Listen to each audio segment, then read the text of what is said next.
नारायणाय परिपूर्णगुणार्णवाय विश्वोदयस्थितिलयो नियतिप्रदाय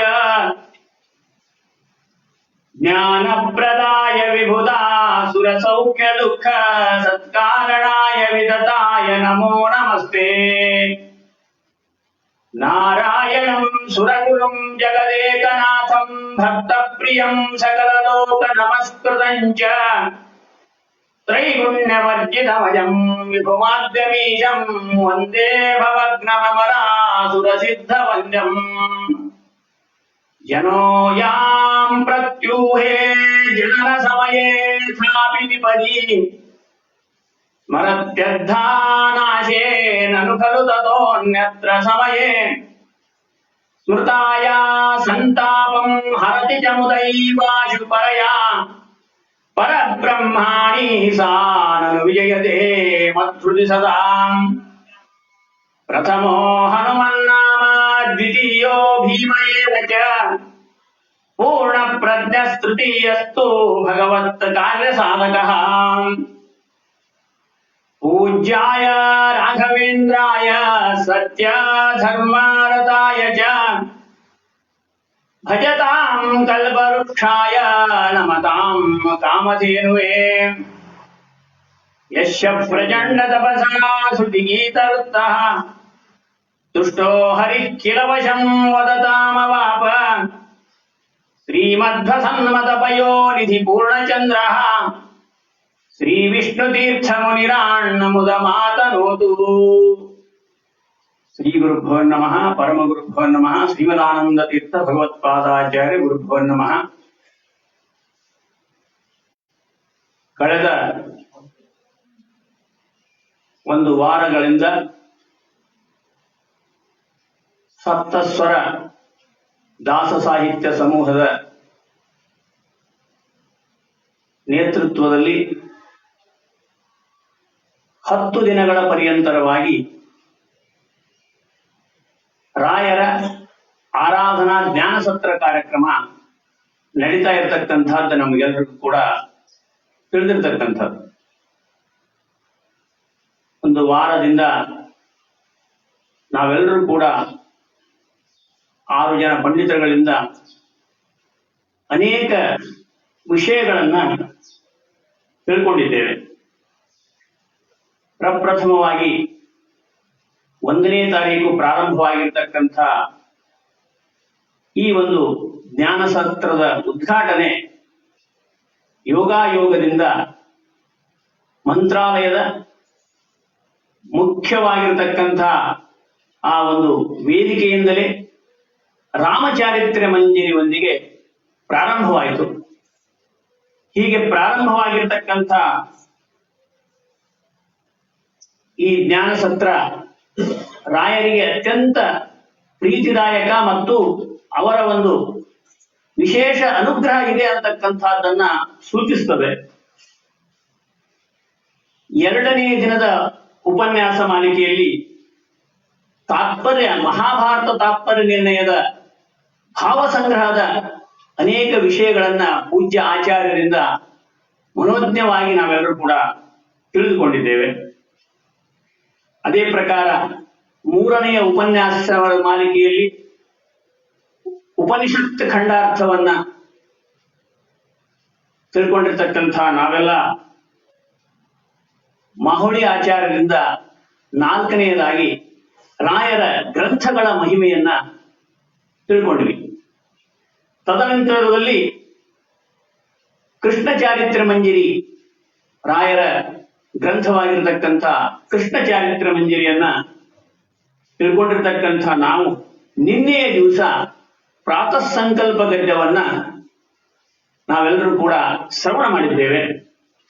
ಈ ರೀತಿಯಾಗಿ 6 ದಿನಗಳ ಕಾರ್ಯಕ್ರಮ ಏನು ನಡೀತಾ ಇದೆ, ಈ ಕಾರ್ಯಕ್ರಮದಲ್ಲಿ ರಾಯರ ಗ್ರಂಥಗಳ ಮಹಿಮೆ ಉತ್ಕೃಷ್ಟವಾಗಿ ಒಬ್ಬರಿಗಿಂತಲೂ ಒಬ್ಬರು ಬಹಳ ಮಿಗಿಲಾಗಿ ನಮಗೆಲ್ಲವನ್ನು ತಿಳಿಸಿಕೊಟ್ಟಿದ್ದಾರೆ. ಈ ಉಪನ್ಯಾಸವನ್ನ ಮಾಡುವುದಕ್ಕಿಂತಲೂ ಇವತ್ತಿನ ಉಪನ್ಯಾಸಕಾರರ ಉಪನ್ಯಾಸವನ್ನು ಕೇಳತಕ್ಕಂಥದ್ದು ತಪ್ಪಲ್ಲ ಅನ್ನುವಷ್ಟರ ಮಟ್ಟಿಗೆ ನಮಗೆಲ್ಲರಿಗೂ ಕೂಡ ಆ ವಿಷಯ ರುಚಿಸಿರ್ತಕ್ಕಂಥದ್ದಾಗಿದೆ.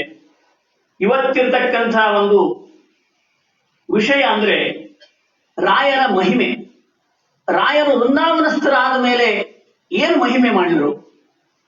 ರಾಯರ ಹಿಂದ ಕಾಲಕ್ಕೆ ಅನೇಕ ರೀತಿಯಾಗಿರ್ತಕ್ಕಂತಹ ಮಹಿಮೆಯನ್ನ ಮಾಡಿದ್ವಿ ಅಂತ ನಾವೆಲ್ಲ ಕೂಡ ಕೇಳ್ತೇವೆ.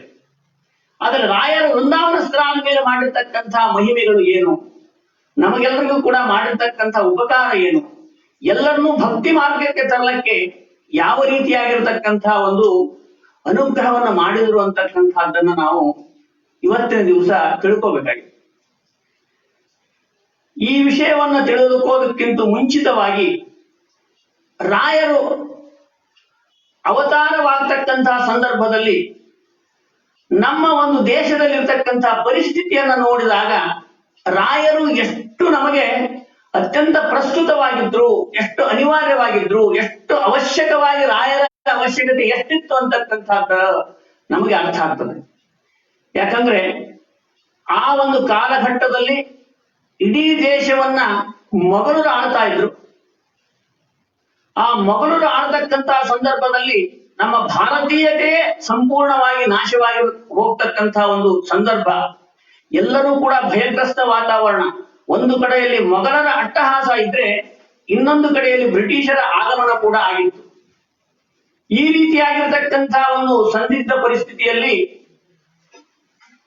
ನಾವು ದೈಹಿಕವಾಗಿ ಪೂರ್ತಿಯಾಗಿ ಕೃಷರಾಗಿ ಇನ್ನೇನು ಮಾಡಲಿಕ್ಕೆ ಸಾಧ್ಯವಿಲ್ಲ ಅಂತಕ್ಕಂತಹ ಸಂದರ್ಭದಲ್ಲಿ ಇಬ್ಬರ ಅವಶ್ಯಕತೆಯನ್ನು ನಾವು ನೋಡ್ಬೇಕಾಗ್ತದೆ.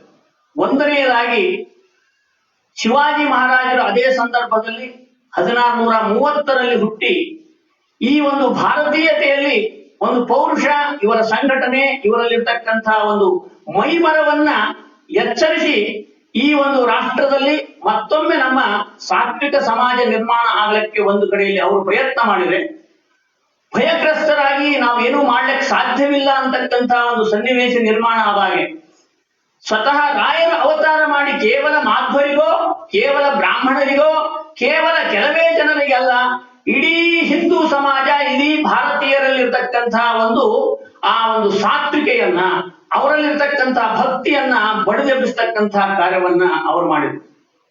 ಯಾಕೆ ನಾ ಹೇಳ್ತಾ ಇದ್ದೆ ಎಷ್ಟರ ಮಟ್ಟಿಗೆ ಭಯ ಇತ್ತು ಪರಿಸ್ಥಿತಿ ಅಂದ್ರೆ, ಸಾಕ್ಷಾತ್ ಶಿವಾಜಿ ಮಹಾರಾಜರಿಗೆ ಮಾರ್ಗದರ್ಶನ ಮಾಡಿರ್ತಕ್ಕಂತಹ ಸಮರ್ಥ ರಾಮದಾಸರು ಒಂದು ಕಡೆಯಲ್ಲಿ ಹೇಳ್ತಾರೆ, ಇಂದಿನ ಒಂದು ಈ ಕಾಲಘಟ್ಟದ ಪರಿಸ್ಥಿತಿಯನ್ನ ನೋಡಿ ನಾನು ಆತ್ಮಹತ್ಯೆ ಮಾಡ್ಕೊಳ್ಳೇನೋ ಅಂತ ಅನಿಸ್ತಾ ಇದೆ ಅನ್ನುವಷ್ಟರ ಮಟ್ಟಿಗೆ ಆ ಒಂದು ವಾತಾವರಣ ದೇಶದಲ್ಲಿರ್ಬೇಕಾದ್ರೆ ರಾಯರ ಅವತಾರ ಕೂಡ ಆ ಸಂದರ್ಭದಲ್ಲಿ ಆಯಿತು. ಈ ಒಂದು ವಿಷಯವನ್ನ ಹೇಳುವಾಗ ನಮಗನಿಸ್ತದೆ, ಹಾಗಾದ್ರೆ ಸಮರ್ಥ ರಾಮದಾಸರನ್ನ ಆ ಆತ್ಮಹತ್ಯೆ ಮಾಡ್ಕೊಳ್ತಾರೆ ಅನ್ನೋ ವಿಷಯವನ್ನ ಹೇಳಿ ರಾಯರನ್ನ ಬಹಳ ಹೈಲೈಟ್ ಮಾಡಿ ರಾಯರೇ ದೊಡ್ಡವರು ಅಂತ ಹೇಳೋದಕ್ಕೋಸ್ಕರವಾಗಿ ಇದನ್ನು ಹೇಳಿದ್ರು ಅಂತ ಅನಿಸ್ಬಹುದು. ದಯವಿಟ್ಟು ಆ ಅಲ್ಪತನವಾಗಿರ್ತಕ್ಕಂತಹ ಯೋಚನೆಯನ್ನ ಮಾಡದೇನೆ ಆ ಒಂದು ಸಂದರ್ಭದಲ್ಲಿ ದೇಶದ ಪರಿಸ್ಥಿತಿ ಹೇಗಿತ್ತು ಅಂತಕ್ಕಂಥದ್ದನ್ನ ಇಲ್ಲಿ ಹೇಳತಕ್ಕಂತಹ ಉದ್ದೇಶ ಇದಾಗಿದೆ. ಆದ್ದರಿಂದ ಆ ಸಂದರ್ಭದಲ್ಲಿ ರಾಯರು ಅವತಾರ ಮಾಡಿ ಎಲ್ಲರನ್ನೂ ಕೂಡ ಉದ್ಧಾರ ಮಾಡಿರ್ತಕ್ಕಂಥದ್ದನ್ನ ನಾವು ಇಲ್ಲಿವರೆಗೆ ನೋಡ್ತೇವೆ.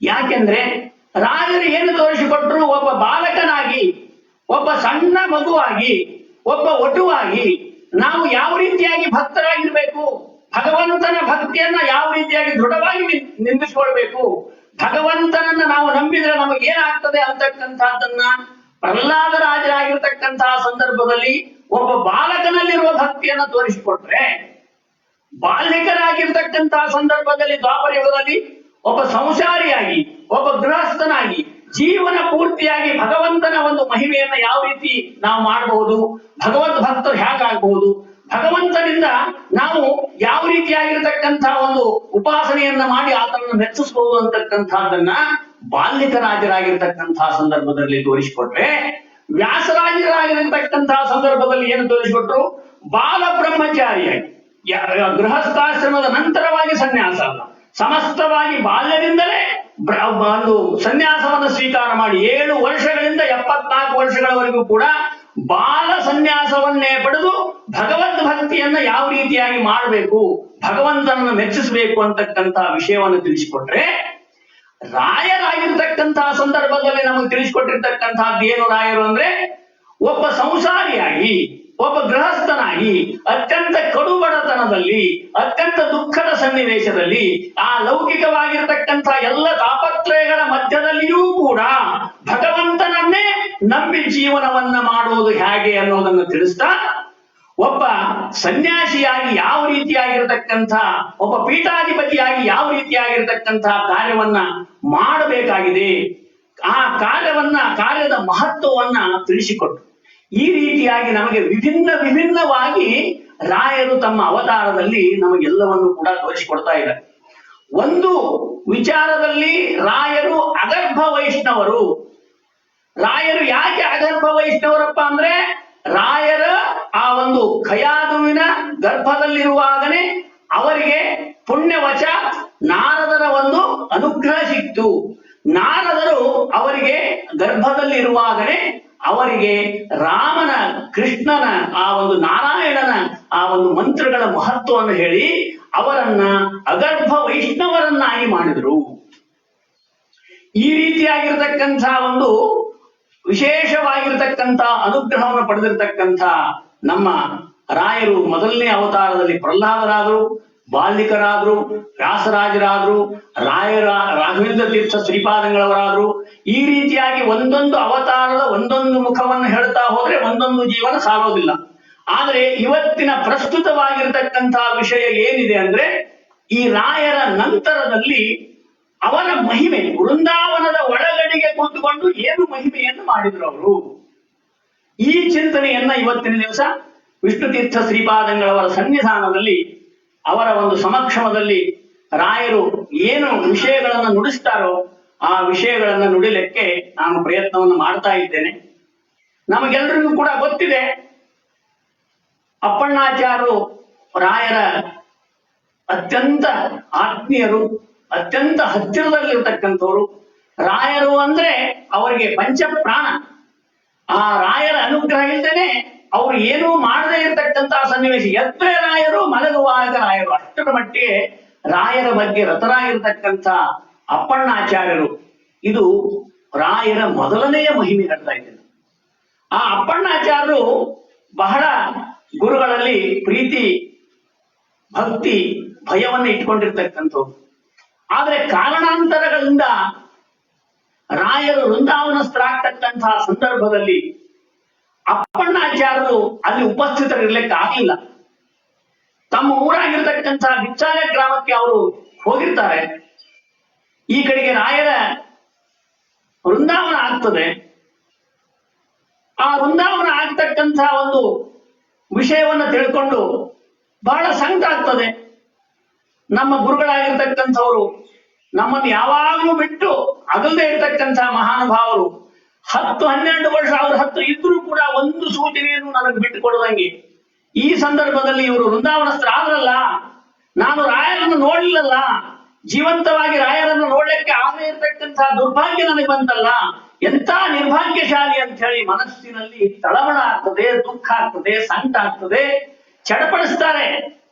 ಹೇಗಾಯ್ತು ಏನ್ ಮಾಡ್ಲಿ ಅಂತ ಹೇಳಿ, ಏನಾದ್ರೂ ಮಾಡಿ ರಾಯರ ವೃಂದಾವನನ್ನಾದ್ರೂ ನೋಡೋಣ ಅಂತ ಹೇಳಿ ಆ ಬಿಚ್ಚಾಲೆ ಗ್ರಾಮದಿಂದ ರಾಯರ ವೃಂದಾವನವನ್ನು ನೋಡಲಿಕ್ಕೆ ಆ ತುಂಗಭದ್ರಾ ನದಿಯ ದಂಡೆಗೆ ಬಂದ್ರೆ ವಿಪರೀತವಾಗಿರ್ತಕ್ಕಂತಹ ಪ್ರವಾಹ ಬರ್ತದೆ.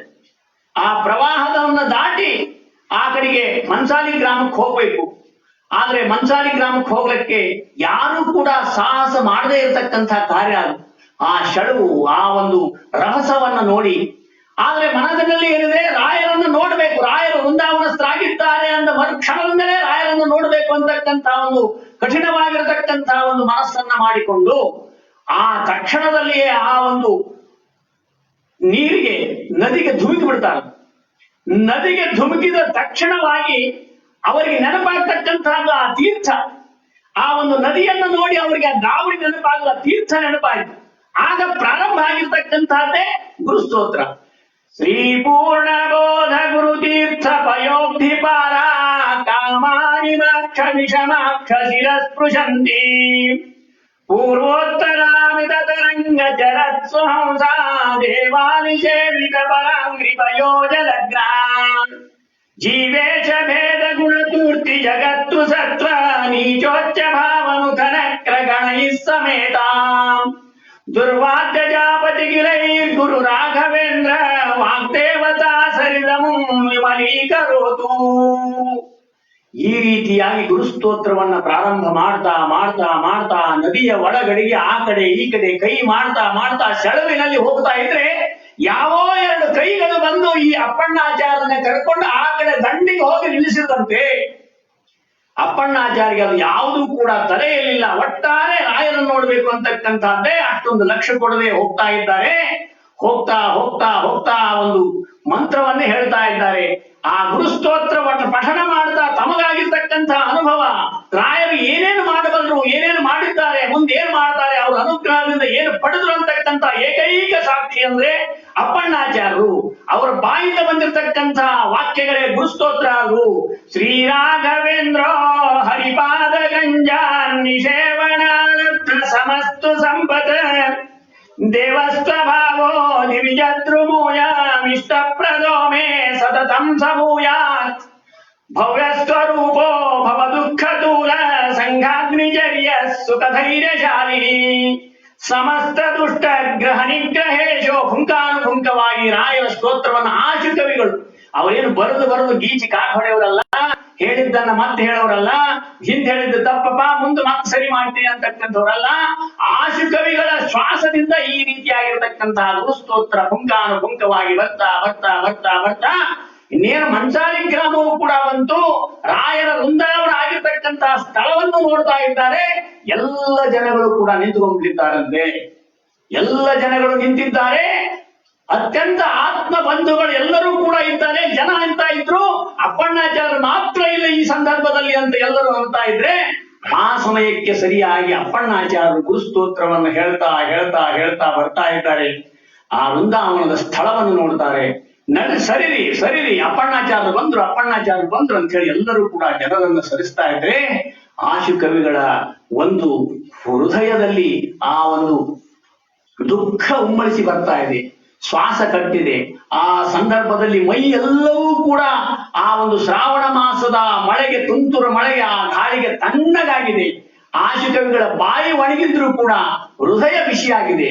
ಕಾರಣ ಅಂದ್ರೆ ರಾಯರನ್ನ ನೋಡ್ಬೇಕು ಅನ್ನೋದಕ್ಕೋಸ್ಕರವಾಗಿ ಆ ಒಂದು ಹೃದಯವನ್ನ ಬಿಸಿಯಾಗಿಟ್ಟುಕೊಂಡು ಮಹಾನುಭಾವರಾಗಿರ್ತಕ್ಕಂಥವ್ರು ಹೋಗಿ ರಾಯರ ಮುಂದೆ ನಿಂತರೆ ರಾಯರು ಕಾಣಿಸ್ತಾ ಇಲ್ಲ. ಯಾಕೆ ಕಾಣಿಸ್ತಾ ಇಲ್ಲ ಅಂದ್ರೆ ಕಣ್ಣಂಚಿನಲ್ಲಿ ನೀರು ತುಂಬಿಕೊಂಡಿದೆ. 32ನೇ ಶ್ಲೋಕವನ್ನು ಹೇಳ್ತಾ ಇದ್ದಾರೆ. ಯೋ ಭಕ್ತ್ಯಾ ಗುರು ರಾಘವೇಂದ್ರ ಚರಣ ದ್ವಂದ್ವಂ ಸ್ಮರಣ್ಯ ಪಡೆ ಸ್ತೋತ್ರಂ ದಿವ್ಯಮಿದಂ ಸದಾ ನಹಿ ಭವೇತ್ ತಸ್ಯಾ ಸುಖಂ ಕಿಂಚನ ಕಿಂತಿಷ್ಟಾರ್ಥ ಸಮೃದ್ಧಿರೇವ ಕಮಲಾನಾಥ ಪ್ರಸಾದೋದಯಾತ್ ಕೀರ್ತಿರ್ದಿಗ್ವಿದಿತಾ ವಿಭೂತಿರತುಲಾ. ಆಶಿಕವಿಗಳಿಗೆ ದುಃಖ ತಡೆಯೋದಾಗಲಿಲ್ಲ. ಶ್ವಾಸ ಕಟ್ಟೋದು. ಅವರಲ್ಲಿರ್ತಕ್ಕಂಥ ಆ ಒಂದು ಕೋಶ ಬರಿದಾಯ್ತೇನೋ ಅನ್ನುವ ರೀತಿಯಲ್ಲಿ ನಿಂತುಕೊಂಡಿದ್ದಾರೆ. ಕಾರಣ ಅಂದ್ರೆ ಕಣ್ಣಂಚಿನಲ್ಲಿ ನೀರು ತುಂಬಿದೆ.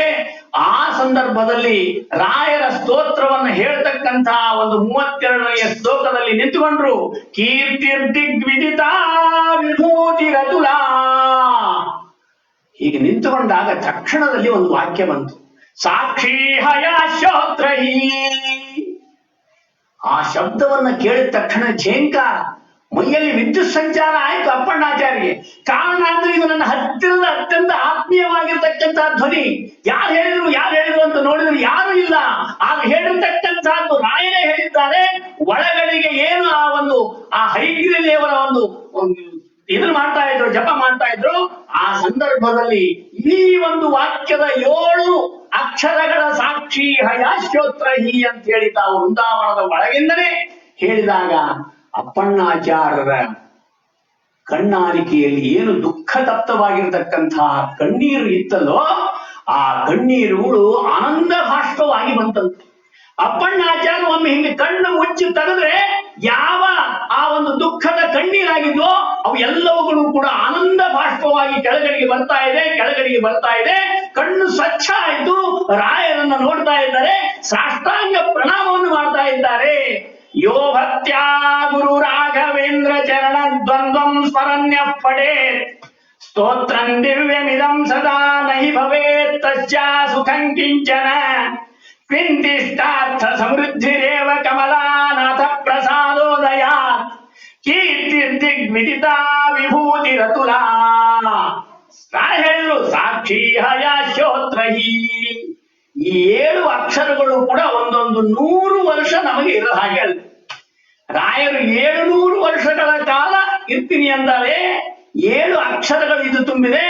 ಅಪ್ಪಣ್ಣ ಇದಕ್ಕೆ ಏನಪ್ಪಾ ಅಂದ್ರೆ ಹೈಗ್ರೀವ ದೇವರ ಸಾಕ್ಷಿ ಆಗಿದ್ದಾರೋ, ನೀನು ಬದುಕಿ ಇರುವವರೆಗೂ ಅಲ್ಲ, ಗುರುಸ್ತೋತ್ರ ಇರುವವರೆಗೂ ನೀನು ಚಿರಂಜೀವಿಯಾಗಿರ್ತಿ, ನಾನು ಇರೋವರೆಗೂ ಅಪ್ಪಣ್ಣ ನನ್ನ ಹಿಂದೆಗಳಿಗೆ ಕೀರ್ತಿವಂತನಾಗಿರ್ತಾನೆ ಅಂತಕ್ಕಂಥ ಒಂದು ಆಶೀರ್ವಾದ ಪೂರ್ವಕವಾಗಿರ್ತಕ್ಕಂಥ ಈ ಶಬ್ದವನ್ನ ಹೇಳಿದಾಗ ಆ ಒಂದು ಅಪ್ಪಣ್ಣಾಚಾರ್ಯರಿಗೆ ಸಂತೋಷ ಆಯಿತು. ಏನು ಬೇಸರ ಆಗಿತ್ತು, ಏನು ದುಃಖ ಆಗಿತ್ತು, ಏನು ದುಗಡ ಆಗಿತ್ತು, ಏನು ದುಮ್ಮಾನ ಆಗಿತ್ತು, ಅಯ್ಯೋ ಕಸಿಬಿಸಿ ಆಗಿತ್ತು, ಅದೆಲ್ಲವೂ ಕೂಡ ನಿರಾಳವಾಗಿ ರಾಯರು ಇನ್ನೂ ಇದ್ದಾರೆ ಮಾತ್ರ ಅಲ್ಲ, ನನ್ನನ್ನು ಅನುಗ್ರಹಿಸ್ತಾ ಇದ್ದಾರೆ, ಮುಂದೆ 700 ವರ್ಷಗಳ ಕಾಲ ಇರ್ತಾರೆ ಅಂತಕ್ಕಂಥ ಒಂದು ವಿಚಾರ ನೆನಪಾಗಿ ತನ್ನ ಎಲ್ಲ ರೀತಿಯಾಗಿರ್ತಕ್ಕಂಥ ಆ ಒಂದು ಒಳಗಿನ ವೇದನೆಗೆ ಅವತ್ತಿನ ಉತ್ತರವನ್ನು ಕೊಟ್ಟುಕೊಂಡ್ರು.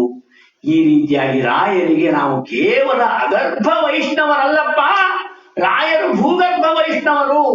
ಯಾಕೆ ಅಂದ್ರೆ ಭೂಗರ್ಭದಲ್ಲಿ ವೃಂದಾವನಸ್ಥರಾಗಿ ಸುಮಾರು ಫೀಟ್ಗಳವರೆಗೆ ಒಳಗಡೆಗೆ ಕೂತ್ಕೊಂಡ್ರು ಕೂಡ, ಜಪವನ್ನ ಮಾಡ್ತಾ ಮಾಡ್ತಾ ಮಾಡ್ತಾ ಇದ್ರು ಕೂಡ ಅವರು ಇವತ್ತಿಗೂ ಕೂಡ ವೃಂದಾವನಸ್ಥರಾದ್ರೆ ಅವರ ಪ್ರಾಣ ಪಕ್ಷಿ ಹೋಗಿಲ್ಲ.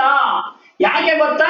ಒಳಗಡೆಗೆ ಇಟ್ಟುಕೊಂಡು ಆ ಒಂದು ಜಪವನ್ನ ಮಾಡ್ತಾ ಸಾಕ್ಷಿ ಹಯಾಶ್ವತ್ರಿ ಅಂತಕ್ಕಂಥ ಒಂದು ಶಬ್ದವನ್ನ ಹೇಳಿ, ನಾನು ಕೇವಲ ಭೂಗರ್ಭ ವೈಷ್ಣವನಲ್ಲ, ಖಯಾದುವಿನ ಗರ್ಭದಲ್ಲಿರುವಾಗ ಮಾತ್ರ ನಾನು ವೈಷ್ಣವನಲ್ಲೋ, ನಾನು ಭೂಮಿಯ ಒಳಗಿದ್ದಾಗೂ ಕೂಡ ನಾನು ವೈಷ್ಣವ, ಅಗರ್ಭ ವೈಷ್ಣವ ಅಂತಕ್ಕಂಥದ್ದನ್ನ ಗುರುಗಳು ತಿಳಿಸ್ತಾ ಇರೋದ್ರಿಂದ ನಾವೆಲ್ಲರೂ ಕೂಡ ಅಗರ್ಭ ರಾಯರ ಭಕ್ತರು ಮತ್ತೆ ಭೂಗರ್ಭ ರಾಯರ ಭಕ್ತರು.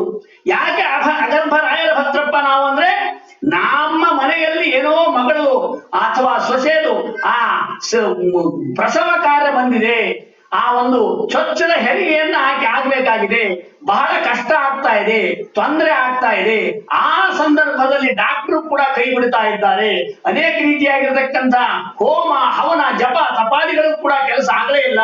ಆ ಸಂದರ್ಭದಲ್ಲಿ ಕೂಸು ಹೊಳ್ಕೊಂಡ್ಬಿಟ್ಟಿದೆ, ಏನೇನಾಗಿದೆ, ಗಾಬರಿ ಇದೆಲ್ಲ ಇದ್ದಾಗೆ ಒಬ್ಬ ಸಾತ್ವಿಕವಾಗಿರ್ತಕ್ಕಂಥ ತಾಯಿ ಏನ್ ಮಾಡ್ತಾಳೆ, ಒಳಗಡೆ ಇರ್ತಕ್ಕಂಥ ಕೂಸಿಗೆ ಹೇಳ್ತಾಳೆ, ರಾಯರೇ ನೀವೇ ರಕ್ಷಣೆ ಮಾಡ್ಬೇಕು, ಈ ಕೂಸು ಹುಟ್ಟಿ ಬಂದ್ರೆ ನಿಮ್ ಹೆಸರು ಇಡ್ತೀನಿ ಅಂತ ಹೇಳಿ ಗರ್ಭದಲ್ಲಿಯೇ ತೊಟ್ಲವನ್ನು ಮಾಡ್ತಾಳೆ. ಅದಕ್ಕೋಸ್ಕರವಾಗಿ ನಾವೆಲ್ಲರೂ ಕೂಡ ರಾಯರ ಅಗರ್ಭ ಭಕ್ತರು.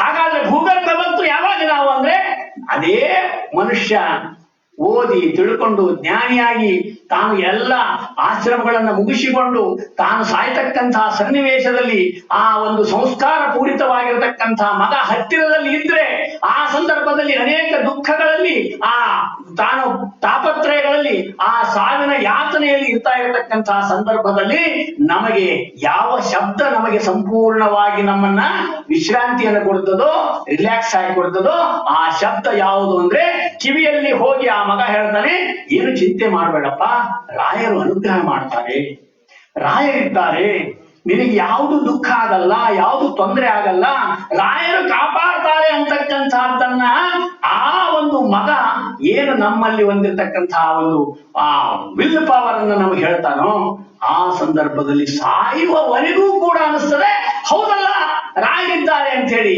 ಆ ಪ್ರಕಾರವಾಗಿ ನಾವು ಅಗರ್ಭ ರಾಯರ ಭಕ್ತರು ಮಾತ್ರ ಅಲ್ಲ, ಭೂಗರ್ಭಕ್ಕೆ ಹೋಗುವಾಗೂ ಕೂಡ ನಾವು ರಾಯರ ಭಕ್ತರು ಅಂತಕ್ಕಂಥದ್ದನ್ನು ನಾವು ಇಲ್ಲಿ ಹೇಳಬೇಕಾಗ್ತದೆ.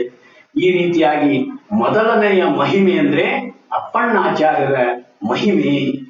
ಹಾಗಾದ್ರೆ ಕೊನೆಯ ಮಹಿಮೆ ಯಾವಾದ್ರಿ ಅಂದ್ರೆ ಅದನ್ನ ಹೇಳಕ್ಕೆ ಯಾರಿಗೂ ಆಗಿಲ್ಲ, ಯಾರಿಗೂ ಆಗ್ಲಿಕ್ಕೆ ಸಾಧ್ಯನೇ ಇಲ್ಲ. ಯಾಕಂದ್ರೆ ಇದು 1ನೆಯ ಮಹಿಮೆ ಮಾತ್ರ, 1 ಅಂತ ಹೇಳಬಹುದು. ಹಾಗಾದ್ರೆ 100 ಯಾವುದು, 1000 ಯಾವುದು, 2000 ಯಾವುದು, 10,000 ಯಾವುದು, ಲಕ್ಷ ಯಾವುದು, ಕೋಟಿ ಯಾವುದು ನಮ್ಗೆ ಹೇಳಕ್ ಆಗೋಲ್ಲಪ್ಪ. ಅದಕ್ಕೋಸ್ಕರವಾಗಿ ದಾಸ ಹೇಳ್ತಾ ಇದ್ದಾರೆ, ದಿನ ದಿನಕ್ಕಿಲ್ಲಿ ನೂತನ ಉತ್ಸವಗಳಾಗುವವು, ದಿನ ದಿನಕ್ಕಿಲ್ಲಿ ನೂತನ ಮಹಿಮೆಗಳಾಗುವವು, ದಿನ ದಿನಕ್ಕಿಲ್ಲಿ ನೂತನ ವಾರ್ತೆಗಳಾಗುವವು. ಈ ರೀತಿಯಾಗಿ ದಿನಕ್ಕೆ ದಿನ ದಿನಕ್ಕೆ ದಿನ ದಿನಕ್ಕೆ ದಿನ ಅವರ ಮಹಿಮೆ ಹೆಚ್ಚಾಗ್ತಾ ಇರ್ಬೇಕಾದ್ರೆ ಯಾವುದು 2, ಯಾವುದು 3, ಯಾವುದು 4, ಯಾವುದು 1000, ಯಾವುದು 10 ಲಕ್ಷ ಅಂತ ಹೇಳಕ್ಕಾಗ್ತದೇನು? ಹೇಳಕ್ಕಾಗೋದಿಲ್ಲಪ್ಪ. ಪ್ರತಿಯೊಬ್ಬರ ಅನುಭವವು ಕೂಡ ವಿಚಿತ್ರವಾಗಿರ್ತಕ್ಕಂತಹ ಅನುಭವ, ವಿಚಿತ್ರವಾಗಿರ್ತಕ್ಕಂತಹ ಅನುಭವ.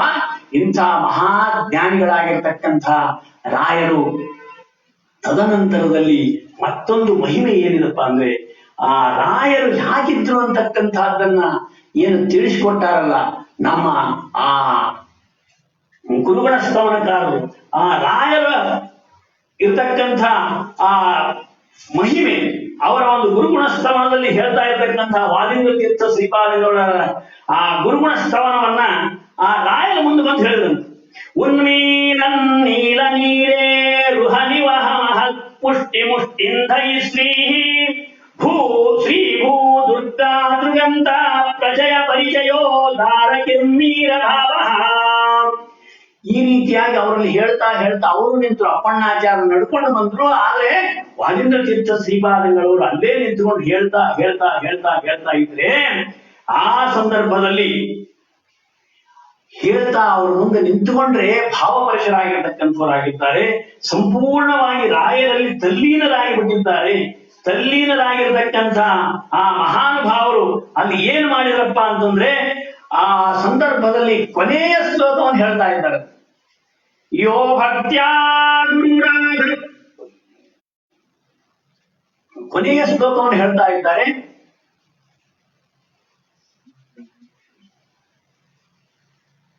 ಆ ಸಂದರ್ಭದಲ್ಲಿ ಕೊನೆಯ ಶ್ಲೋಕವನ್ನು ಹೇಳ್ತಾ ಇರ್ತಕ್ಕಂತಹ ಸಂದರ್ಭದಲ್ಲಿ ವ್ಯಾಸೇನೋ ವಿತ್ತ ಬೀಜ ಶ್ರುತಿ ಭುವಿ ಭಗವತ್ ಪಾದಲಬ್ಧಾಂಕುರ ಶ್ರೀ ಪ್ರತ್ನೈರೀ ಶತ್ರ ಭಿನ್ನೋ ಜನಿ ಜಯ ಮುನಿನಾ ಸಮ್ಯಗುದ್ಭಿನ್ನ ಶಾಖಃ ಮೌನೀಶೌ ವ್ಯಾಸರಾಜ ದ್ವಿತಿತಕಿಸರಯ ಪುಷ್ಪಿತೋಯಂ ಜೈಂದ್ರ ಅದ್ಯ ಶ್ರೀ ರಾಘವೇಂದ್ರ ವಿರಸತಿ ಫಲಿತೋ ಮಧ್ವ ಸಿದ್ಧಾಂತ ಶಾಖಿ. ಈ ರೀತಿಯಾಗಿ ನಾನೇ ಹೇಳಿದ್ರೆ ನಿಮಗೆ ಅಷ್ಟೊಂದು ಆ ಸುಶ್ರಾವ ಅಂತ ಅನಿಸ್ತದಂದ್ರೆ ರಾಯರ ಮುಂದೆ ನಿಂತುಕೊಂಡು ವಾದೀಂದ್ರ ತೀರ್ಥ ಶ್ರೀಪಾದಂಗಳವರು ಯೋ ಭಕ್ತ್ಯಾ ಗುರು ರಾಘವೇಂದ್ರ ಚರಣ ದ್ವಂದ್ವಂ ಸ್ಮರಣ್ಯ ಪಡೆ ಹೀಗೆ ಹೇಳ್ತಾ ಇರ್ಬೇಕಾದ್ರೆ ವೃಂದಾವನ ಅಗಳ್ತಾ ಇರ್ತಂತ ನೋಡಿ.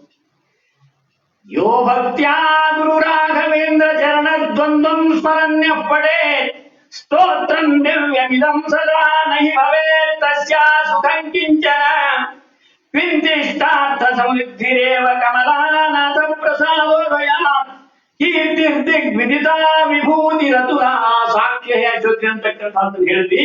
ಅದಾದ್ಮೇಲೆ ಈಗ ಆ ಒಂದು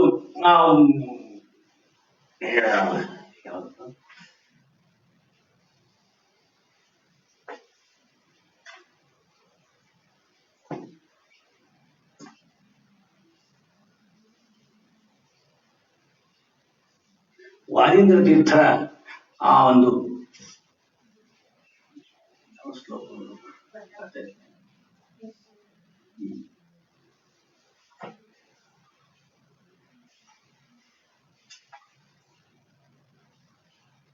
ವ್ಯಾಸೇನೋ ವಿತ್ತ ಬೀಜ ಶ್ರುತಿ ಭುವಿ ಭಗವತ್ ಪಾದಲಬ್ಧಾಂಕುರ ಶ್ರೀ ಪ್ರತ್ನೈರೀ ಶತ್ರ ಭಿನ್ನೋ ಜನಿ ಜಯ ಮುನಿನಾ ಸಮ್ಯಗುದ್ಭಿನ್ನ ಶಾಖಃ ಮೌನೀಶೌ ವ್ಯಾಸರಾಜ ದ್ವಿತಿತಕಿಸಲಯ ಪುಷ್ಪಿತೋಯಂ ಜೈಂದ್ರ ಅದ್ಯ ಶ್ರೀ ರಾಘವೇಂದ್ರ ವಿರಸತಿ ಫಲಿತೋ ಮಧ್ವ ಸಿದ್ಧಾಂತ ಶಾಖಿ.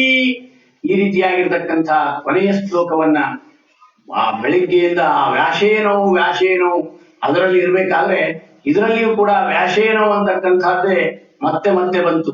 ಅದಕ್ಕೋಸ್ಕರವಾಗಿ ಈ ಒಂದು ಸಂದರ್ಭದಲ್ಲಿ ಈ ಒಂದು ಕೊನೆಯ ಶ್ಲೋಕವನ್ನು ಹೇಳಿದಾಗ ಆ ರಾಯರ ವೃಂದಾವನ ತಡೆದು ವಾದೀಂದ್ರ ತೀರ್ಥರ ಒಂದು ಏನು ಗುರುಗುಣ ಇದೇನಿದೆ ಅವರ ಒಂದು ಗುರುಗುಣ ಸ್ಥವನ ಅಂತಕ್ಕಂಥದ್ದು ಏನಿದೆ ಅದರ ಒಂದು ಮಹತ್ವ ನಮ್ಗೆಲ್ಲರಿಗೂ ಕೂಡ ಅರ್ಥ ಆಗ್ತದೆ. ಇಂಥ ಒಂದು ಮಹಿಮೆಯನ್ನು ನಾವು ನೋಡ್ತೇವೆ. ಅದಾದ ನಂತರವಾಗಿ ಮಹಾನುಭಾವರ ಜೀವನದಲ್ಲಿ ಅನೇಕ ಘಟನೆಗಳು ನಡೀತದೆ. ಅನೇಕ ಘಟನೆಗಳು. ಒಂದು ದಿವಸ ಈ ರಾಯರ ಒಂದು ಸನ್ನಿಧಾನದಲ್ಲಿ ಆ ಮಹಾನುಭಾವರಾಗಿರ್ತಕ್ಕಂಥ ಸುಶೀಲೇಂದ್ರ ತೀರ್ಥ ಶ್ರೀಪಾದಂಗಳವರು ವಿರಾಜಮಾನರಾಗಿರ್ತಕ್ಕಂತಹ ಸಂದರ್ಭದಲ್ಲಿ ಸುಶೀಲೇಂದ್ರ ತೀರ್ಥರ ಪೂರ್ವಾಶ್ರಮದ ತಾಯಿಯವರು ಆ ಮನಸ್ಸಿನಲ್ಲಿ ಒಂದು ಸಂಕಲ್ಪ ಮಾಡಿಕೊಂಡಿದ್ದಾರೆ, ಹರಕೆಯನ್ನು ಮಾಡಿಕೊಂಡಿದ್ದಾರೆ. ಏನಪ್ಪಾ ಅಂದ್ರೆ ರಾಯರ ಸನ್ನಿಧಾನದಲ್ಲಿ 1,00,000 ಜನರಿಗೆ ಭೋಜನವನ್ನು ಮಾಡಿಸ್ತಾರೆ. ರಾಯರ ಸನ್ನಿಧಾನದಲ್ಲಿ 1,00,000 ಜನರಿಗೆ ಭೋಜನ ಮಾಡಿಸ್ಬೇಕು ಅಂತಕ್ಕಂಥ ಆ ಒಂದು ಸಂಕಲ್ಪವನ್ನು ಮಾಡಿದ್ದಾರೆ. ಆದ್ರೆ ಆ ಸಂಕಲ್ಪ ಈಡೇರ್ತಾ ಇಲ್ಲ. ಇನ್ನೇನೋ ಕಾರಣಕ್ಕೆ ಮುಂದೆ ಹೋಗ್ತಾ ಇದೆ. ನಮಗೂ ಕೂಡ ವಯಸ್ಸಾಗ್ತಾ ಇದೆ. ಈ ರಾಯರ ಹರಕೆ ಹಂಗೆ ಉಳಿತಲ್ಲ ಅಂತಕ್ಕಂಥ ಒಂದು ಆ ಮನಸ್ಸಿನಲ್ಲಿ ಅವರಿಗೂ ಕೂಡ ವೇದನೆ ಪಾಪ. ರಾಯರ ಸನ್ನಿಧಾನದಲ್ಲಿ ಒಬ್ಬರಿಗೆ ಒಂದು ಊಟವನ್ನು ಹಾಕ್ತಕ್ಕಂಥದ್ದೇ ಕಷ್ಟ. ಅಂಥದ್ರಲ್ಲಿ 1,00,000 ಜನರಿಗೆ ಊಟ ಹಾಕ್ತಿವಿ ಅಂತಕ್ಕಂಥದ್ದು ಆಗಿನ ಕಾಲಕ್ಕೆ ಎಷ್ಟು ರೀತಿಯಾಗಿರ್ತಕ್ಕಂಥ ಸಮಂಜಸತೆ ಅಂತಕ್ಕಂಥದ್ದನ್ನ ಎಲ್ಲರೂ ಕೂಡ ಅನ್ಕೊಂಡಿರ್ಬೋದು. ಆದ್ರೆ ಆ ಒಂದು ರಾಯರ ಪರಂಪರೆಯಲ್ಲಿ ಬಂದಿರತಕ್ಕಂಥವ್ರಿಗೆ ನಮ್ಮಂಥವ್ರಿಗೆ ಅನುಗ್ರಹ ಮಾಡ್ತಾರೆ ಅಂದ್ರೆ ತಮ್ಮ ಪರಂಪರೆಯಲ್ಲಿ ಬಂದಿರತಕ್ಕಂಥವ್ರನ್ನ ಯಾವ ರೀತಿಯಾಗಿ ಅವರನ್ನು ಅನುಗ್ರಹ ಮಾಡ್ಲಿಕ್ಕಿಲ್ಲ. ರಾಯರು ಅನ್ಕೊಂಡ್ರು ಈ ಒಂದು ತಾಯಿಯ ಮನಸ್ಸಿನಲ್ಲಿ ಈ ರೀತಿಯಾಗಿರ್ತಕ್ಕಂಥ ಒಂದು ಕೊರಗಿದೆಯಲ್ಲ, ಅದಕ್ಕೋಸ್ಕರವಾಗಿ ಈ ರೀತಿಯಾಗಿರ್ತಕ್ಕಂಥ ಕೊರಗನ್ನು ನಿವಾರಣೆ ಮಾಡಬೇಕು ಅಂತ ಹೇಳಿ ಏನ್ ಮಾಡಿದ್ರು ಅಂದ್ರೆ ಸ್ವಪ್ನದಲ್ಲಿ ಹೇಳ್ತಾರೆ. ಹಾಗೆ ಆ ಉಸಿರಾಗ ತೀರ್ಥ ಶ್ರೀಪಾದಂಗಳು ನಾಳಿನ ದಿವಸ ಮಧ್ಯಾಹ್ನ ಒಬ್ಬ ವ್ಯಕ್ತಿ ಸರಿಯಾಗಿ 12 ಗಂಟೆಗೆ ಒಂದು ಗಂಟೆಯನ್ನು ಬಡಿತಾನೆ, ರಾಯರ ದರ್ಶನವನ್ನು ಮಾಡ್ಕೊಳ್ತಾನೆ. ಆತ ರಾಯರ ದರ್ಶನವನ್ನು ಮಾಡ್ಕೊಳ್ತಕ್ಕಂತಹ ಸಂದರ್ಭದಲ್ಲಿ ಆತನನ್ನ ಕರೆಕೊಂಡು ನೀವು ಮನೆಗೆ ಹೋಗಿ ಆತ ಆತಿಥ್ಯವನ್ನ ಮಾಡಿ ಊಟಕ್ಕೆ ಹಾಕಿದ್ರೆ 1,00,000 ಜನ ಬ್ರಾಹ್ಮಣರ ಭೋಜನ ಮಾಡಿರ್ತಕ್ಕಂತಹ ಫಲ ಬರ್ತದೆ. ಅಂದ್ರೆ ಸಂತೋಷ ಆಯ್ತು. ಯಾರು ನಾವು ನೀವು ಯಾರು ಹೇಳ್ಯಾರ ಏನು ಹೇಳ್ಯಾರ ಅಂತಲ್ಲ, ಸಾಕ್ಷಾತ್ ರಾಯರ ಸ್ವಪ್ನದಲ್ಲಿ ಈ ಒಂದು ಭಾರವನ್ನು ಇಳಿಸ್ತಾ ಇದ್ದಾರೆ. ಆಗ್ಲಿ ಆ ಬ್ರಾಹ್ಮಣನಿಗೆ ಊಟಕ್ಕೆ ಹಾಕುವುದರಿಂದ ಭೋಜನ ಮಾಡಿಸುವುದರಿಂದ 1,00,000 ಜನರ ಒಂದು ಬರ್ತದೆ, ಆ ಫಲ ಬರ್ತದೆ, ಆ ಪುಣ್ಯ ಬರ್ತದೆ. 1,00,000 ಜನರ ಭೋಜನ ಮಾಡಿಸಿದಂಗೆ ಆಗ್ತದೆ ಅಂದ್ರೆ ಬಹಳ ಸಂತೋಷ ಆಗ್ಬಿಡ್ತಾರೆ. ಮರು ದಿವಸ ಎಲ್ಲ ಕಾರ್ಯಕ್ರಮಗಳು ಎಲ್ಲವೂ ಕೂಡ ಮುಗಿತಾವೆ. ಮುಗಿದ ತಕ್ಷಣವೇ ಎಲ್ಲ ಕೂತ್ಕೊಂಡಿರ್ತಾರೆ ಸ್ವಾಮಿಗಳು. ಮತ್ತೊಂದು ಮಧ್ಯಾಹ್ನದ ಸಮಯಕ್ಕೆ ಬಂದು ಯಾರು ಗಂಟಿ ಬಾರಿಸ್ತಾರೋ ಮಹಾನುಭಾವರು ನೋಡ್ಬೇಕಂದ್ರೆ ಸರಿಯಾಗಿ 12 ಗಂಟೆಗೆ ಒಬ್ಬ ಮಹಾನುಭಾವರು ಬಂದು ಆ ಗಂಟೆಯನ್ನು ಬಾರಿಸ್ತಾರೆ. ಬಾರಿಸಿದ ತಕ್ಷಣನೇ ಅವರನ್ನ ಕರ್ಕೊಂಡು ಹೋಗ್ತಾರಂತೆ. ಕರ್ಕೊಂಡು ಹೋಗಿ ಅವರಿಗೆ ಊಟ ಉಪಚಾರ ಆದರ ಆತಿಥ್ಯ ಎಲ್ಲವನ್ನು ಕೂಡ ಮಾಡಿ ಬೆಳ್ಳಿ ತಂಬಿಗೆ ಥಾಲಿ 300 ರೂಪಾಯಿ ದಕ್ಷಿಣಿ ಎಲಿ ಅಡಿಕೆ ಎಲ್ಲವನ್ನು ಕೊಟ್ಟು ಅಲ್ಲಿರ್ತಕ್ಕಂಥ ಒಂದು ದಿವಾನ್ರು ಅವರೆಲ್ಲ ಅವರಿಗೆಲ್ಲ ನಮಸ್ಕಾರ ಮಾಡಿ ನಿಮ್ಮಿಂದ ಇವತ್ತಿನ ದಿವಸ ನಮ್ಮ ಅವನವರ ಹರಕೆ ಎಲ್ಲವೂ ಕೂಡ ಪೂರೈಕೆ ಆಯ್ತು ಹೀಗೆ ಅಂತೆಲ್ಲ ಮಾತನಾಡ್ತಾ ಇರ್ಬೇಕಾದ್ರೆ ಆ ಸಂದರ್ಭದಲ್ಲಿ ಆ ವ್ಯಕ್ತಿ ಯಾರು ಅಂತಕ್ಕಂಥದ್ದೇ ಬಹಳ ಮುಖ್ಯ. ಯಾರಿಗೆ ನಾವು ಸಾತ್ವಿಕ ಆಚಾರರು ಅಂತೀವೋ, ಸಾತ್ವಿಕ ಗುರಾಚಾರರು ಅಂತೀವೋ, ಆ ಮಹಾನುಭಾವರು ಯಾರು ಇಡೀ ಜೀವನವನ್ನೇ ಕೇವಲ ಗುರಾಚಾರರ ಅವರ ಹೆಸರು. ಆದ್ರೆ ಅವರ ತಪೋನಿಷ್ಠೆ, ಅವರ ಒಂದು ವರ್ಚಸ್ಸು, ಅವರಲ್ಲಿರ್ತಕ್ಕಂತಹ ಸಾತ್ವಿಕತೆ, ಅವರಲ್ಲಿರ್ತಕ್ಕಂತಹ ತ್ಯಾಗ, ಅವರಲ್ಲಿರ್ತಕ್ಕಂತಹ ಜ್ಞಾನ, ಭಕ್ತಿ, ವೈರಾಗ್ಯ ಇವೆಲ್ಲವುಗಳು ಕೂಡ ಒಂದು ಹತ್ರ ಮಿಶ್ರವಾಗಿರ್ತಕ್ಕಂತಹ ಮಹಾನುಭಾವರು. ರಾಯರ ಯಾವ ರೀತಿಯಾಗಿರ್ತಕ್ಕಂತಹ ಭಕ್ತರು ಗೊತ್ತಾ ನಿಮಗೆ? ಅವರು ಮಂತ್ರಾಲಯಕ್ಕೆ ಬಂದ್ರೆ ಮಲಮೂತ್ರಾದಿಗಳನ್ನ ಅಲ್ಲಿ ಮಾಡ್ತಿರ್ಲಿಲ್ಲ. ಆ ಮಹಾನುಭಾವರು ಆ ಕಡೆಗೆ ಊರು ಆ ಸೀಮೆಯನ್ನ ದಾಟಿ ಹೋಗಿ ಅಣುಮಂತ್ರಾಲಯವನ್ನು ದಾಟಿ ಹೋಗಿ ಅಲ್ಲಿ ಮಲಮೂತ್ರವನ್ನು ವಿಸರ್ಜನೆ ಮಾಡಿ ಇಲ್ಲಿಗೆ ಬರ್ತಾ ಇದ್ರು. ಇಷ್ಟು ರೀತಿಯಾಗಿ ರಾಯರನ್ನ ಪರಿಪರಿಯಾಗಿ ಕೇಳ್ತಿದ್ರು. ಮಾತ್ರ ಅಲ್ಲ, ಇವರು ರಾಯರ ಹತ್ರ ಹೋಗೋದಲ್ಲ, ಸ್ವಪ್ನದಲ್ಲಿ ಇವ್ರಿಗೆ ಹೇಳ್ತಿದ್ರು ಇಂಥ ದಿವಸ ಬಾ ಅಂತ ಹೇಳಿ. ಆ ರೀತಿ ರಾಯರು ಕಳಿಸಿಕೊಂಡು ಇವರಿಗೆ ಅನುಗ್ರಹ ಮಾಡಿರ್ತಕ್ಕಂಥ ಮಹಾನುಭಾವರು. ಅದಕ್ಕೋಸ್ಕರವಾಗಿ ಆ ಗುರಾಚಾರ್ಯರಿಗೆ ಸತ್ಯಧ್ಯಾನರು ಸಾತ್ವಿಕ ಅನ್ನತಕ್ಕಂಥ ಬಿರುದನ್ನು ಕೊಟ್ಟಿದ್ದರಿಂದ ಸಾತ್ವಿಕ ಗುರಾಚಾರ್ಯರು ಅಂತ ಪ್ರಸಿದ್ಧರಾಗಿರ್ತಕ್ಕಂತಹ ಮಹಾಮಹಿಮರು. ಅವರ ಒಂದು ಮಕ್ಕಳಾಗಿರ್ತಕ್ಕಂಥವ್ರು ನಾವೆಲ್ಲ ನೋಡಿದ್ದೀವಿ. ಜಾಲ್ಯಾಳ ಕೇಶವಾಚಾರ್ಯರಾಗಿ ಅನೇಕ ಆ ಒಂದು ಜಾಲ್ಯಾಳ ಮನೆತನದಲ್ಲಿ ಇವತ್ತಿಗೂ ಕೂಡ ಪಾಂಡಿತ್ಯ ರಾಯರ ಅನುಗ್ರಹದಿಂದ ತುಂಬಿ ತೊಡಗ್ತಾ ಇದೆ. ಈ ರೀತಿಯಾಗಿರ್ತಕ್ಕಂತಹ ಒಂದು 1,00,000 ಜನ ಬ್ರಾಹ್ಮಣರಿಗೆ ಭೋಜನವನ್ನು ಮಾಡಿಸ್ತಕ್ಕಂಥ ಆ ಒಂದು ಕಾರ್ಯವನ್ನ ರಾಯರು ಮಾಡಿಸ್ತಾರೆ. ಈ ಒಂದು ಮಹಿಮೆಯು ಕೂಡ ಅಗಮ್ಯವಾಗಿರ್ತಕ್ಕಂತಹ ಮಹಿಮೆಯಾಗಿದೆ. ಹಾಗಾದ್ರೆ ಸರಿ, ಬರೇ ನಮಗೆ ಮಾಡಿದ್ರು ಮಹಾನುಭಾವರು, ಮತ್ತೆ ಅವರ ಒಂದು ಅನುಗ್ರಹ ಹೇಗಿದೆ ವೃಂದಾವನ ತ್ರಾದ ನಂತರವಾಗಿ ಅಂತ ನಾವು ಕೇಳ್ಕೊಂಡ್ರೆ ನಾವು ನೋಡ್ಬೇಕಾಗಿರ್ತಕ್ಕಂಥದ್ದು ಮತ್ತೆ 1735ನೇ ಇಸ್ವಿಗೆ ಹೋಗಬೇಕಾಗ್ತದೆ. ಆ ಸಂದರ್ಭದಲ್ಲಿ ಏನಾಯ್ತು ಅಂದ್ರೆ ಈ ಮಂಚಾಲೆಯ ಗ್ರಾಮವನ್ನು ನಾನು ಆಗ್ಲೇ ಹೇಳಿದ ಹಾಗೆ ಎಲ್ಲ ಕಡೆಗಳಿಗೂ ಕೂಡ ಆ ಒಂದು ಇಂಗ್ಲಿಷರ ಒಂದು ವ್ಯಾಪ್ತಿಗೆ ನಮ್ಮ ದೇಶ ಒಳಪಡುತ್ತದೆ. ಇಂಗ್ಲಿಷರ ಏನು ಕಾನೂನುಗಳನ್ನು ತರ್ತಾರೆ ಅಂದ್ರೆ ಎಲ್ಲೆಲ್ಲಿ ದತ್ತಿ ಹಾಕಿಕೊಟ್ಟಿವಿ, ಎಲ್ಲೆಲ್ಲಿ ವೃಂದಾವನಗಳಿದೆ, ಎಲ್ಲೆಲ್ಲಿ ಮುಜರಾಯಿ ಮಠಗಳಿವೆ ಅವುಗಳು ನಡೀತಕ್ಕಂಥದ್ದು ಹೇಗೆ ಏನು ನೋಡ್ರಿ. ಅವುಗಳಿಗೆ ಹೆಚ್ಚೆಚ್ಚು ಜಮೀನುಗಳಿದೆ, ಹೆಚ್ಚೆಚ್ಚು ಸ್ಥಳ ಇದೆ, ಹೆಚ್ಚೆಚ್ಚು ಆದಾಯ ಬರ್ತಾ ಇದೆ. ಅದನ್ನೆಲ್ಲವನ್ನು ಮಟಕುಗೊಳಿಸಿ ಕಂಪನಿ ಸರ್ಕಾರಕ್ಕೆ ಹಾಕಿ ಸುಮ್ಮನೆ ಹೇಗೆ ಅವ್ರಿಗೆ ಬಿಡ್ತೀರಿ ಅಂತಕ್ಕಂಥ ಒಂದು ಕಾನೂನನ್ನ ತಂದ್ರು. ಕಾನೂನನ್ನ ತಂದ್ರೆ ಬಳ್ಳಾರಿ ಜಿಲ್ಲೆಗೆ ನಮ್ಮ ಮಂಚಾಲಿ ಆಗ ಒಳಪಡ್ತಾ ಇತ್ತು. ಆ ಸಂದರ್ಭದಲ್ಲಿ ಈ ಒಂದು ನೋಟಿಸ್ ಬಂತು ಮಠಕ್ಕೆ, ಈ ರೀತಿಯಾಗಿರ್ತಕ್ಕಂಥ ಒಂದು ಇನ್ಸ್ಪೆಕ್ಷನ್ಗೋಸ್ಕರವಾಗಿ ಬರ್ತಾರೆ. ಬಂದು ಇಲ್ಲಿರ್ತಕ್ಕಂಥ ಎಲ್ಲ ನೋಡಿಕೊಂಡು ಅವರು ಇದನ್ನ ಬಿಡಬೇಕೋ ಅಥವಾ ಇದನ್ನ ತಾವು ತಗೋಬೇಕೋ, ಪೂರ್ತಿಯಾಗಿ ಇಲ್ಲಿದು ನೆಲ ಸಮ ಮಾಡಿ ತಾವು ಅಲ್ಲಿಗೆ ತಗೊಳಕ್ಕೆ ಸಿದ್ಧರಾಗಬೇಕು ಅಂತಕ್ಕಂಥದ್ದನ್ನ ಯೋಚನೆಯನ್ನು ಮಾಡ್ತಾರೆ. ಅವರು ಬರ್ತಾ ಇದ್ದಾರೆ ಅಧಿಕಾರಿಗಳು. ಅಂದ್ರೆ ಆ ಅಧಿಕಾರಿಗಳು ಯಾರಪ್ಪ ಅಂದ್ರೆ ಥಾಮಸ್ ಮನ್ರೋ ಅಂತಕ್ಕಂಥ. ಆ ಥಾಮಸ್ ಮನ್ರೋ ಅಂತಕ್ಕಂಥವ್ರು ಬಳ್ಳಾರಿ DC ಆಗಿದ್ದ.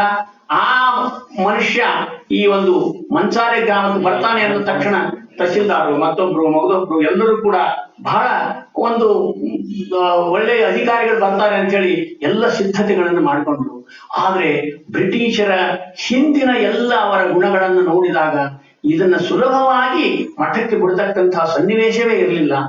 ಏನು ಬೇಕು ಅದನ್ನು ಮಾತ್ರ ಅವ್ರಿಗೆ ಕೊಟ್ಟು ಉಳಿದೆಲ್ಲವನ್ನೂ ತಕ್ಕೊಳ್ತಕ್ಕಂತಹದ್ದು ಅವರ ಒಂದು ಹಿಂದಿನ ಒಂದು ಅನುಭವ ಆಗಿತ್ತು. ಅದು ಎಲ್ಲರೂ ಕೂಡ ಗಾಬರಿ ಆಗಿದ್ದಾರೆ. ಏನ್ ಮಾಡ್ತಾರೋ ನಮ್ಮ ಮಂತ್ರಾಲಯ ಪ್ರಭುಗಳ ಈ ಒಂದು ಸ್ಥಳ, ಈ ಅವರ ಒಂದು ದರ್ಶನ ಭಾಗ್ಯ ನಮ್ಗೆ ಸಿಗ್ತದೋ ಇಲ್ಲೋ, ಮುಗಿತೋ ಹೇಗೆ, ಅದೆಲ್ಲ ಕೂಡ ಚಿಂತೆಯನ್ನ ಮಾಡ್ತಾ ಇರ್ಬೇಕಾದ್ರೆ ಆ ಒಂದು ಥಾಮಸ್ ಮನ್ರೋ ಅಲ್ಲಿ ಬರ್ತಾನೆ. ಮನ್ರೋ ಬಂದು ಅಲ್ಲಿರ್ತಕ್ಕಂಥ ಅಧಿಕಾರಿಗಳನ್ನೆಲ್ಲರನ್ನು ಕೂಡ ಕೇಳ್ತಾನೆ. ಕೇಳಿ ಏನ್ ನಡೆದಿದೆ ಅಂತ ಹೇಳಿ, ಇಲ್ಲ ಈ ರೀತಿಯಾಗಿ ನಿತ್ಯ ಪೂಜೆ ನಡೀತದೆ, ಇವು ಎರಡು ಕೂಡ ನಂದಾದೀಪ ಇರ್ತದೆ, ಹೀಗೆ ಎಲ್ಲವನ್ನು ಕೂಡ ಹೇಳಿದಾಗ ಅವ್ರು ಹೇಳ್ತಾನೆ, ಇವು ಬರೀ ಒಂದೆರಡು ದೀಪ ಹಚ್ಚಲಿಕ್ಕೋಸ್ಕರವಾಗಿ ಇಷ್ಟೆಲ್ಲ ಭೂಮಿ ಜಮೀನು ಇಷ್ಟೆಲ್ಲ ಯಾಕೆ ಜಾಗ ಎಲ್ಲ ಯಾಕೆ ವ್ಯರ್ಥ ಮಾಡ್ತಾ ಇದ್ದೀರಿ, ಇದು ಸರಿ ಅನ್ಸೋದಿಲ್ಲ, ಇದು ಏನಾದ್ರೂ ಮಾಡಿದ್ರೆ ನಾವು ಕಂಪನಿ ಸರ್ಕಾರಕ್ಕೆ ತಗೊಳ್ಳೇಬೇಕಾಗ್ತದೆ, ಹೀಗೆ ಅಂತಕ್ಕಂತ ಒಂದು ವಿಷಯವನ್ನ ಆತ ಮುಂದಿಟ್ಟಾಗ ಇವರೆಲ್ಲರೂ ಕೂಡ ಗಾಬರಿ ಆಗ್ತಾರೆ. ಆದ್ರೂ ಹೇಳ್ತಾರೆ, ಸ್ವಾಮಿ ಒಮ್ಮೆ ನಮ್ಮ ರಾಯರ ದರ್ಶನ ಮಾಡ್ಕೊಡ್ರಿ, ಮಹಾನುಭಾವರು, ನಿಮಗೆ ಜನ್ಮಾಂತರದ ಪುಣ್ಯದಿಂದ ನೀವೆಲ್ಲ ಈ ಒಂದು ಒಳ್ಳೆಯ ಸ್ಥಳಕ್ಕೆ ಬಂದಿರಿ ಅಂತ ಅವರು ತಹಶೀಲ್ದಾರು ಇನಾಮದಾರು ಮತ್ತೊಬ್ರು ಹೇಳಿದಾಗ ಆ ಒಂದು ಮನ್ರೋ ಕೂಡ ಥಾಮಸ್ಗೂ ಕೂಡ ಅನಿಸ್ತದೆ, ಮಾಡ್ಕೋಣ ದರ್ಶನ ಅಂತ ಹೇಳಿ ಅಲ್ಲಿ ಹೊರಗಡೆಗೆ ಬೂಟು ಬಿಸ್ತಾನೆ, ಸಾಕ್ಸ್ ಅನ್ನು ಬಿಚ್ಚಿ ಒಳಗಡೆಗೆ ಹೋಗಿ ನಿಂತುಕೊಳ್ತಾನೆ. ಒಳಗಡೆ ಹೋಗಿ ನಿಂತುಕೊಂಡ ತಕ್ಷಣನೇ ಅಲ್ಲಿ ಅವರಿಗೆ ಆಗಿರತಕ್ಕಂಥ ಅನುಭವ ಅಂದ್ರೆ ವೃಂದಾವನದ ಮಧ್ಯದಿಂದ ಒಬ್ರು ತೇಜಪುಂಜವಾಗಿರತಕ್ಕಂಥ ಒಬ್ಬ ವರ್ಚಸ್ವಿ ಆ ಒಂದು ಸನ್ಯಾಸಿಗಳು ಎದ್ದು ನಿಂತುಕೊಳ್ತಾರೆ. ಅವರ ಜೊತೆಗೆ ಮಾತಾಡಕ್ಕೆ ಪ್ರಾರಂಭ ಮಾಡ್ತಾರೆ. ಇಂಗ್ಲಿಷ್ನಲ್ಲಿ ಆತನ ಜೊತೆಗೆ ಮಾತಾಡಿ ಏನು ಎಂತು ಯಾಕೆ ಏನು ಅದೆಲ್ಲ ಒಂದು ತತ್ವಜ್ಞಾನವನ್ನು ಎಲ್ಲವನ್ನು ಕೂಡ ಆತನಿಗೆ ಹೇಳಿದಾಗ ಈತ ಕೈ ಮಾಡ್ತಾ ಇದ್ದಾನೆ. ಒಳಗಡೆ ಇವ್ರು ಏನು ಕಾಣಿಸ್ತಾ ಇಲ್ಲ, ಆದ್ರೆ ಮನ್ರೋ ಮಾತ್ರ ಕೈ ಮಾಡಿ ಏನು ಹೇಳ್ತಾ ಇದ್ದಾನೆ.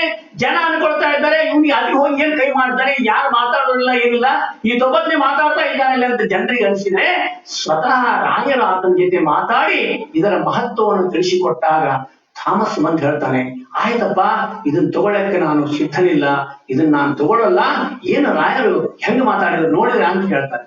ಎಲ್ಲಿದ್ದಾರೆ ಸ್ವಾಮಿ ರಾಯರು ಅಂತಾರೆ. ಅಲ್ಲಪ್ಪ ನಿಮ್ಮ ಸ್ವಾಮಿಗಳು ಇಷ್ಟ ತನಕ ನನಗೆ ಮಾತಾಡಿದ ಎಲ್ಲ ವಿಷಯವನ್ನು ಹೇಳಿದ್ರಲ್ಲೋ, ನೀವೆಲ್ಲ ಇದ್ರಿ ಅಂತ ಹೇಳ್ತಾರೆ ತಹಶೀಲ್ದಾರ್ಗೆ. ಇಲ್ಲ ಸ್ವಾಮಿ, ನೀವು ಕೈ ಮಾಡೋದು ನೀವು ಮಾತಾಡೋದು ಅಷ್ಟೇ ಕಾಣಿಸ್ತು, ಆದ್ರೆ ರಾಯರ ನಮಗ್ ಕಾಣಿಸ್ತಿಲ್ಲ ಅಂದಾಗೆ ಅವನಿಗೆ ಜ್ಞಾನೋದಯ ಆಗ್ತದೆ.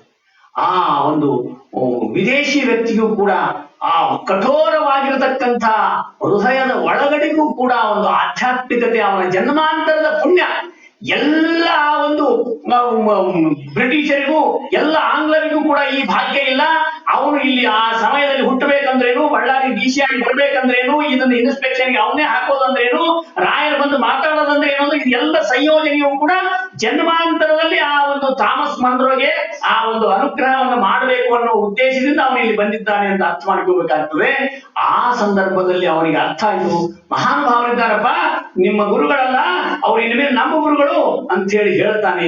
ಹೇಳಿ ತಾನು ಹೋಗ್ತಾನೆ. ಹೋಗಿ ಸ್ವಲ್ಪೇ ದಿನಗಳಲ್ಲಿ ಬರೇ ಥಾಮಸ್ ಮನ್ರೋ ಆಗಿರ್ತಕ್ಕಂಥ ಈ ಬ್ರಿಟಿಷ್ ಅಧಿಕಾರಿಗೆ ಸರ್ ಪದವಿ ಬರ್ತದೆ. ಸರ್ ಥಾಮಸ್ ಮನ್ರೋ ಅಂತ ಆಗ್ತಾನೆ. ಆಗ ಅವನಿಗೆ ಬಹಳ ಇದೆಲ್ಲ ರಾಯರ ದಯನೆ ಅಂತಾನೆ, ದಡ ತಗೋತಾನೆ, ತಗೊಂಡು ಇದನ್ನೇ ಗೆಜೆಟ್ ನಲ್ಲಿ ಬರೀತಾನೆ. ಈ ರೀತಿಯಾಗಿರ್ತಕ್ಕಂಥ ಈ ಒಂದು ಮಂಚಾಲಯ ಗ್ರಾಮದಲ್ಲಿ ಶ್ರೀ ರಾಘವೇಂದ್ರ ತೀರ್ಥ ಶ್ರೀಪಾದಗಳು ಅಂತಕ್ಕಂಥ ಮಹಾನುಭಾವರಿದ್ದಾರೆ. ಅವರಿಗೆ ಅನೇಕ ಜನ ಭಕ್ತರಿದ್ದಾರೆ. ಅವರು ಕಲಿಯುಗದ ಕಾಮಧೇನು ಕಲ್ಪವೃಕ್ಷ ಆಗಿದ್ದಾರೆ. ಅವರು ಈ ರೀತಿಯಾಗಿರ್ತಕ್ಕಂಥ ಆ ಅವತಾರ ಪುರುಷರಾಗಿದ್ದಾರೆ.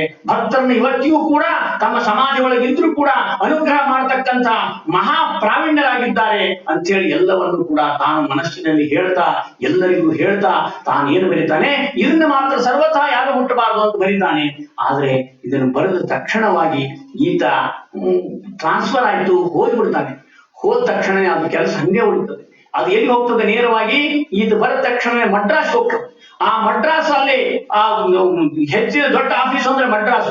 ಆ ಮಡ್ರಾಸ್ ಹೋದ ತಕ್ಷಣ ಎಷ್ಟೋ ದಿನಗಳಿಂದ ಮಡ್ರಾಸ್ ಇಂದ ಅದು ರಿಪ್ಲೈ ಬಳ್ಳಾರಿ ಬರೋದೇ ಇಲ್ಲ. ಬಳ್ಳಾರಿ ಡಿಸಿಗೆ ಇವನ ಒಂದು ಅನುಗ್ರಹವೋ ಏನೋ ರಾಯರ ಒಂದು ತಪಶ್ಶಕ್ತಿನೋ ಆ ಒಂದು ಸಂದರ್ಭದಲ್ಲಿ ಈ ಒಂದು ಸರ್ ಥಾಮಸ್ ಮನ್ರೋಗೆ ಆ ಒಂದು ಮಡ್ರಾಸ್ಗೆ ಟ್ರಾನ್ಸ್ಫರ್ ಆಗ್ತದೆ.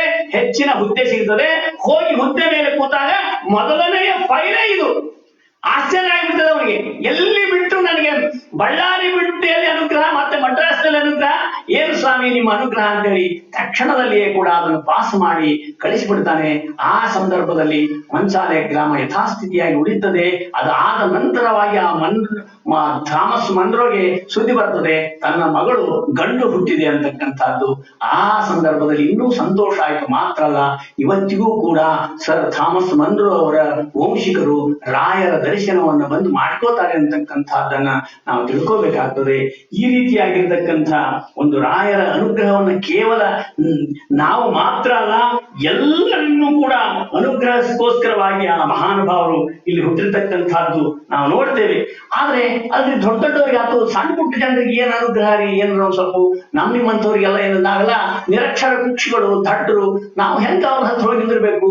ನೋಡಿದ್ರೆ ನೀವು ಹೇಳ್ತೀರಿ ಅವರು ಉಪನಿಷತ್ತಿಗೆ ವ್ಯಾಖ್ಯಾನ ಬರೆದ್ರು, ಆಮೇಲೆ ಟೀಕಾರಾಯರ ಗ್ರಂಥಕ್ಕೆ, ಶ್ರೀಮದಾಚಾರ್ಯ ಗ್ರಂಥಕ್ಕೆ, ಆ ಒಂದು ವ್ಯಾಸತ್ರಯಗಳಿಗೆ, ಆ ರೀತಿಯಾಗಿರ್ತಕ್ಕಂತಹ ದೊಡ್ಡ ವ್ಯಕ್ತಿಗಳು ನಮ್ದು ಏನೂ ಇಲ್ಲಲ್ರಿ, ನಮ್ಗೆ ಏನೇನು ಗೊತ್ತಿಲ್ಲ, ಅದು ನಮ್ಮನ್ನು ಅನುಗ್ರಹ ಮಾಡ್ತಾರೆ ಏನು ಅಂದ್ರೆ ಅದಕ್ಕೂ ಉದಾಹರಣೆಗಳಿದೆಪ್ಪ. ಆ ಮಹಾನುಭಾವರು ನಿನ್ನ ಜನ್ಮಾಂತರದ ಪುಣ್ಯವನ್ನು ತೆಗೆದು ತೆಗೆದು ತೆಗೆದು ನೋಡ್ತಾರೆ.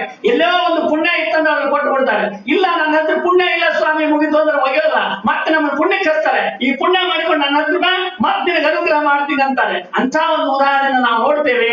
ಆ ರಾಯರ ಒಂದು ವೃಂದಾವನದ ಮುಂದುಗಡೆಗೆ ಒಬ್ಬ ಸಣ್ಣ ಬಾಲಕ ಬರ್ತಾ ಇದ್ದ.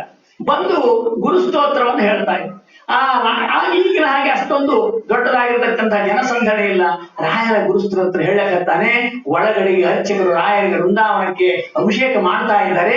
ಅಭಿಷೇಕ ಮಾಡಿ ಅವರು ಒಳ್ಳೆ ಒಂದು ಭಾವನೆಯಿಂದ ಅಭಿಷೇಕ ಮಾಡ್ತಾ ಮಾಡ್ತಾ ಗುರುಸ್ತೋತ್ರ ಅವ್ರು ಹೇಳ್ತಾ ಇದ್ರೆ ಅಪದ್ದು ಸುಪದ್ದು, ಆ ರಸ್ವಿಲ್ಲ, ದೀರ್ಘಿಲ್ಲ, ಏನಿಲ್ಲ, ಹೆಂಗ ಬೇಕ್ ಹಂಗ ಆ ಒಂದು ಗುರುಸ್ತೋತ್ರ ಹೇಳ್ತಕ್ಕಂಥ ಕೂಸು ಕೂತ್ಕೊಂಡಿದೆ.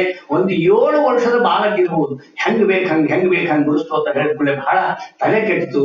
ಮೈನಿಗೆ ಆದ ತಕ್ಷಣನೇ ಈ ಒಂದು ಅರ್ಚಕರು ಬಂದ್ರು. ಅವು ಒಂದೆಷ್ಟು ರಾಪಣೆ ಬೆನ್ನಿಗೆ ಹೊಡೆದ್ರು.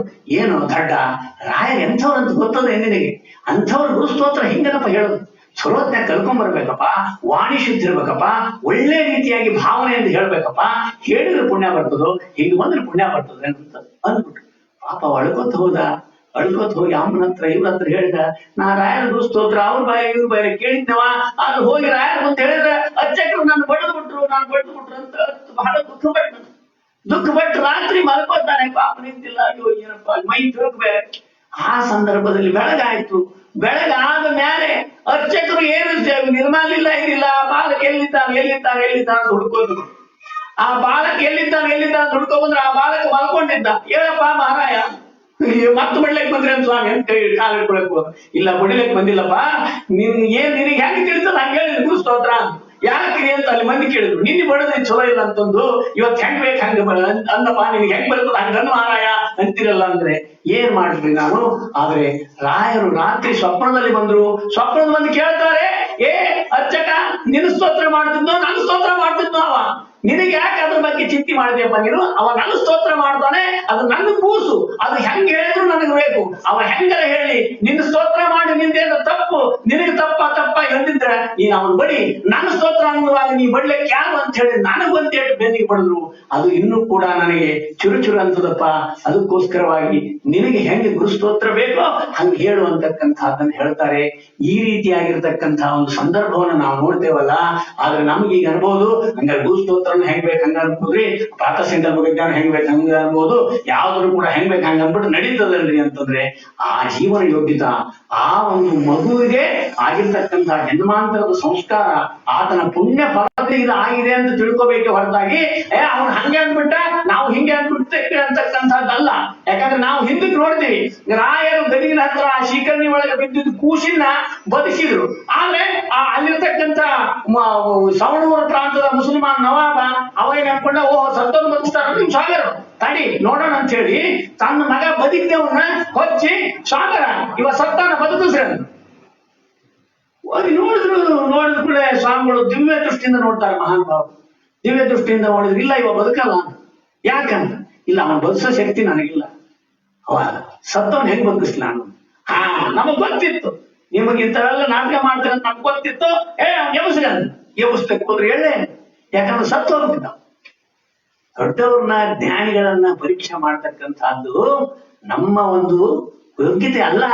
ಎಲ್ಲಿದು ಮಹಾನುಭಾವರು ದೇವಸ್ವಭಾವೋ ವಿಜತೃಮೂಯಾಮಿಷ್ಟ ಪ್ರದೋಮೇ ಸತತಂ ಸಭೂಯ ಭವ್ಯ ಸ್ವರೂಪೋ ಭವ ದುಃಖ ದೂಲ ಸಂಘಾಗ್ನಿಚರ್ಯ ಸುಖ ಧೈರ್ಯಶಾಲಿ ಸಮಸ್ತ ದುಷ್ಟ ಗ್ರಹ ನಿಗ್ರಹೇ ಚೋ ದುರತ್ಯಯೋ ಪ್ಲವ ಸಿಂಧು ಸೇತು ನಿರಸ್ತ ದೋಷೋ ನಿರವದ್ಯ ವೇಷ ಪ್ರತ್ಯರ್ಥಿ ಮೂಖತ್ವ ನಿಧಾನ ಭಾಷಾ. ದೇವಸ್ವಭಾವಗಳಪ್ಪ ಅವರೆಲ್ಲ. ಆ ದೇವಸ್ವಭಾವಗಳು ಹಾಗಿದ್ರು ಹೀಗಿದ್ರು ಅಂತ ಹೇಳಿ ಆ ದೇವಸ್ವಭಾವಗಳಲ್ಲಿ ನಾವೇನೋ ನಮ್ಮ ಲೌಕಿಕವಾಗಿರ್ತಕ್ಕಂಥ ಒಂದು ಚಿಂತನೆಯನ್ನು ಅವರಲ್ಲಿ ಮಾಡ್ಲಿಕ್ಕಾಗ್ತದೇನೋ, ಮಾಡ್ಲಿಕ್ಕಾಗೋದಿಲ್ಲ. ಆ ಮಹಾನುಭಾವರ ಅನುಗ್ರಹ ಅಂದ್ರೆ ಅತ್ಯಂತ ಪಾಮರನ್ನು ಕೂಡ ಈ ರೀತಿ ಅನುಗ್ರಹ ಮಾಡ. ಒಂದು ದಿವಸ ಒಬ್ಬ ಬಂದ ನನಗೆ ಕಡುಬು ತಿನ್ಬೇಕಾದ ಪುರೇ ತಿನ್ಬೇಕಾಗ್ಯದ, ಏನಾರ ಮಾಡಿ ಬಾಯಿ ಕೆಟ್ಟದ ಜೀವನದಾಗ ಆ ಒಂದು ಇದರಲ್ಲಿ ಮಂತ್ರಾಲಯದಲ್ಲಿ ದೊಡ್ಡ ದೊಡ್ಡ ಕಡುಬು ಮಾಡ್ತಾರಂತೆ, ಪುರೇ ಮಾಡ್ತಾರಂತೆ. ನಾನು ಒಂದ್ ದಿವ್ಸ ಹೋಗಿ ತಿಂದು ಬರ್ಬೇಕು ಅಂತ ಹೇಳಿ ಹೋಗ್ತಾ ಇದ್ದ. ಹೋದ ಸುಜೀಂದ್ರ ಕಾಲಕ್ಕೆ ಇದು ಮನ್ಮೇನ ಆಗಿರ್ತಕ್ಕಂಥ ಹೋಗಿ ಆ ಒಳಗಡೆಗೆ ಹೋದ್ರೆ ಅಲ್ಲಿ ಹಚ್ಚೆ ಸರಿಸಿದ್ರಲ್ಲ ಎರಡು ಬಚ್ಚೆ ಅವ್ರಿಗೆ ನಡ್ರಿ ನೀವು ನಡ್ರಿ ಅವ್ರು ನಡ್ರಿ ಇವ್ರು ನಡ್ರಿ ಅವ್ರು ನಡ್ರಿ ನೀವು ಮತ ಮುಂದೆ ಹೋದ ಏನಾರ ಮಾಡಿ ಕಡುಬು ಹೊಡೆದಿರ್ಬೇಕಂತ ಹೇಳಿ ನಡಿ ಅಂತ ಹೇಳಿ ಗೊತ್ತಾಗಲ್ಲ ಅಂತ ಹೇಳ್ಬೇಕು. ತಪ್ಪಿದ ಕೂಡಲೇ ಅವನ್ ಬಹಳ ಮನಸ್ಸಿಗೆ ಛೇ ಏನಪ್ಪ ಬಡತನ ಇದು, ಮನುಷ್ಯ ಏನಾಗ್ಲಿ ಬಡವ ಮಾತ್ರ ಬದುಕಬಾರದು ಈ ಸಮಾಜದಾಗ. ಇಂಥ ಬಡತನದೊಳಗೆ ಇದ್ರ ಬೆಂಕಿ ಹಚ್ಚಲು ಬಾಯಿಗೆ ಕಡುಬು ತಿನ್ಬೇಕು ಪುರೇ ತಿನ್ಬೇಕು ಅನ್ನೋದು ಬಂತಲ್ಲ, ಈ ಜನಕ್ಕೆ ಧಿಕ್ಕಾರ ಛೇ ಅಂತ ಹೇಳಿ ಆ ಒಂದು ತುಂಗಭದ್ರಾ ನದಿ ದಾಂಡಿ ಹೋಗಿ ಕಲ್ಲು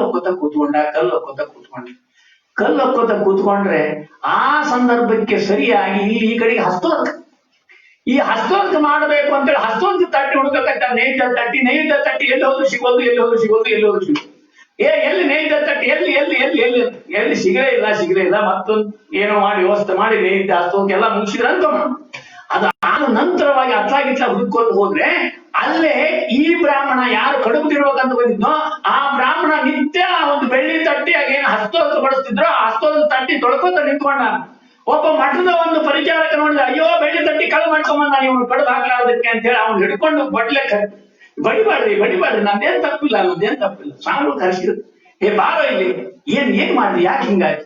ಏನಿಲ್ಲ ಸ್ವಾಮಿ ನನಗೆ ಗೊತ್ತಿಲ್ಲ, ನಾನು ಕಡುಬಿನ ಧ್ಯಾನ ಮಾಡ್ಕೊಂಡು ಇಲ್ಲಿ ಬಂದೆ, ನನ್ನನ್ನು ಹೊರಗೆ ಹಾಕಿದ್ರು ಏನು ಮಾಡಿದ್ರು. ಆದ್ರೆ ಅಲ್ಲಿ ಹೋದ್ಮೇಲೆ ನಾನು ಕೂತ್ಕೊಂಡಿದ್ದೆ ಬಹಳ ದುಃಖ ಪಡ್ತಾ. ಒಬ್ಬ ಸ್ವಾಮಿಗಳು ಬಂದ್ರು, ಇದು ತುಂಬಾ ಆ ಒಂದು ಕಡುಬು ಪೂರೆ ತುಪ್ಪ ಮತ್ತೊಂದು ಮೂರು ಎಲ್ಲ ತಂದಿಟ್ರು, ಸಮೃದ್ಧವಾಗಿ ತಿಂದು ನಾ ಇವ್ನು ತೊಳಿಲಕ್ಕೆ ಹತ್ತಿದ್ದೆ. ಆ ಸಮಯಕ್ಕೆ ಇವ್ರು ಬಂದು, ಸ್ವಾಮಿ ನಾನು ಕಳ್ಳಲ್ಲ ಅಂದ.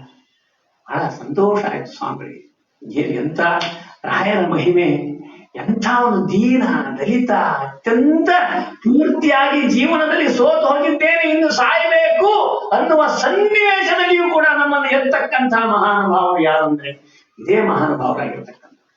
ಇನ್ನೂ ಒಂದು ಸಣ್ಣದಾಗಿರ್ತಕ್ಕಂಥ ಇವ ನಮ್ಮ ಬಾಂಬೆ ಹೈದರಾಬಾದ್ ಕರ್ನಾಟಕದಲ್ಲಿ ನಡೆದಿರ್ತಕ್ಕಂಥ ಒಂದು ಘಟನೆ, ಅದು ಕೂಡ ಈ ಒಂದು ಹಸ್ತೋದಕ್ಕೆ ಸಂಬಂಧಪಟ್ಟಿರ್ತಕ್ಕಂಥದ್ದು. ಅನೇಕ ವರ್ಷಗಳಿಂದ ಆ ಬ್ರಾಹ್ಮಣ ಮಠದಲ್ಲಿ ಕೆಲಸ ಮಾಡ್ತಾ ಬಂದಾನೆ.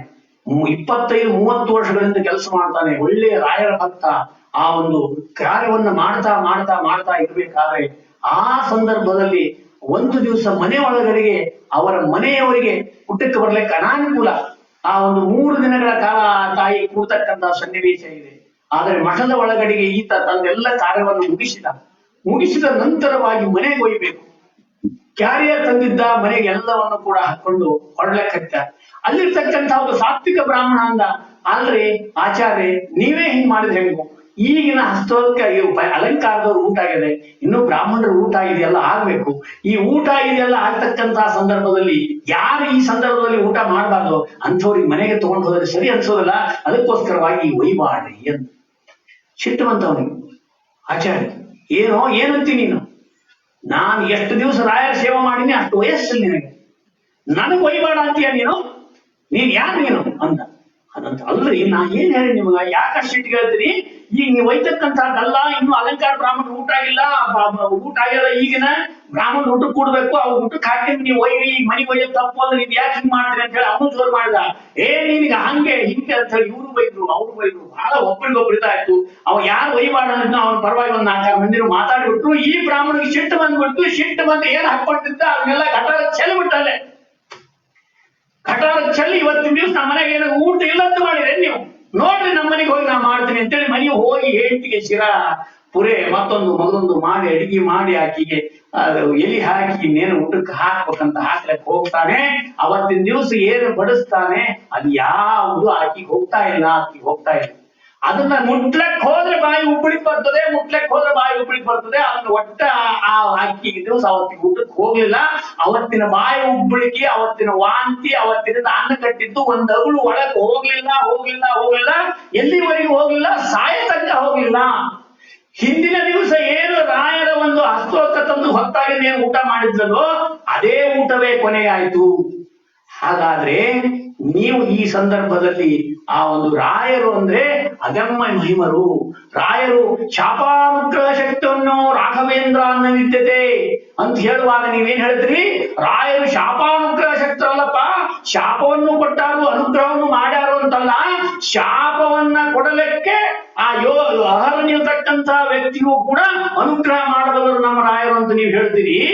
ಶಾಪಾನುಗ್ರಹ ಶಕ್ತಿಯನ್ನು ಅಂತ ಹೇಳುವಾಗ ಶಾಪಕ್ಕೆ ಯೋಗ್ಯವಾದವನ್ನು ಕೂಡ ಅನುಗ್ರಹ ಮಾಡಬಲ್ಲರು ಅಂತ ಹೇಳಿದಾಗ ಇಲ್ಲಿ ಹೀಗ್ಯಾಕೆ ಮಾಡಿದ್ರು ಅಂದ್ರೆ ಆ ಮಹಾನುಭಾವರು ಮಾಡಿರ್ತಕ್ಕಂಥದ್ದು ತಮಗೋಸ್ಕರವಾಗಿ ಅಲ್ಲ.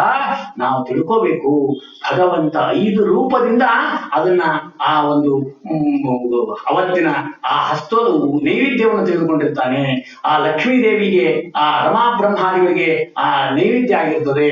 ಅದೇ ಪ್ರಕಾರವಾಗಿ ತಮಗಿಂತನೂ ಹೆಚ್ಚಿರ್ತಕ್ಕಂಥ ಮೇಲ್ದರ್ಜೆಯಲ್ಲಿರ್ತಕ್ಕಂಥ ಎಲ್ಲ ಯತಿಗಳಿಗೂ ಕೂಡ ಹಸ್ತೋದಕ್ಕಾಗಿರ್ತದೆ.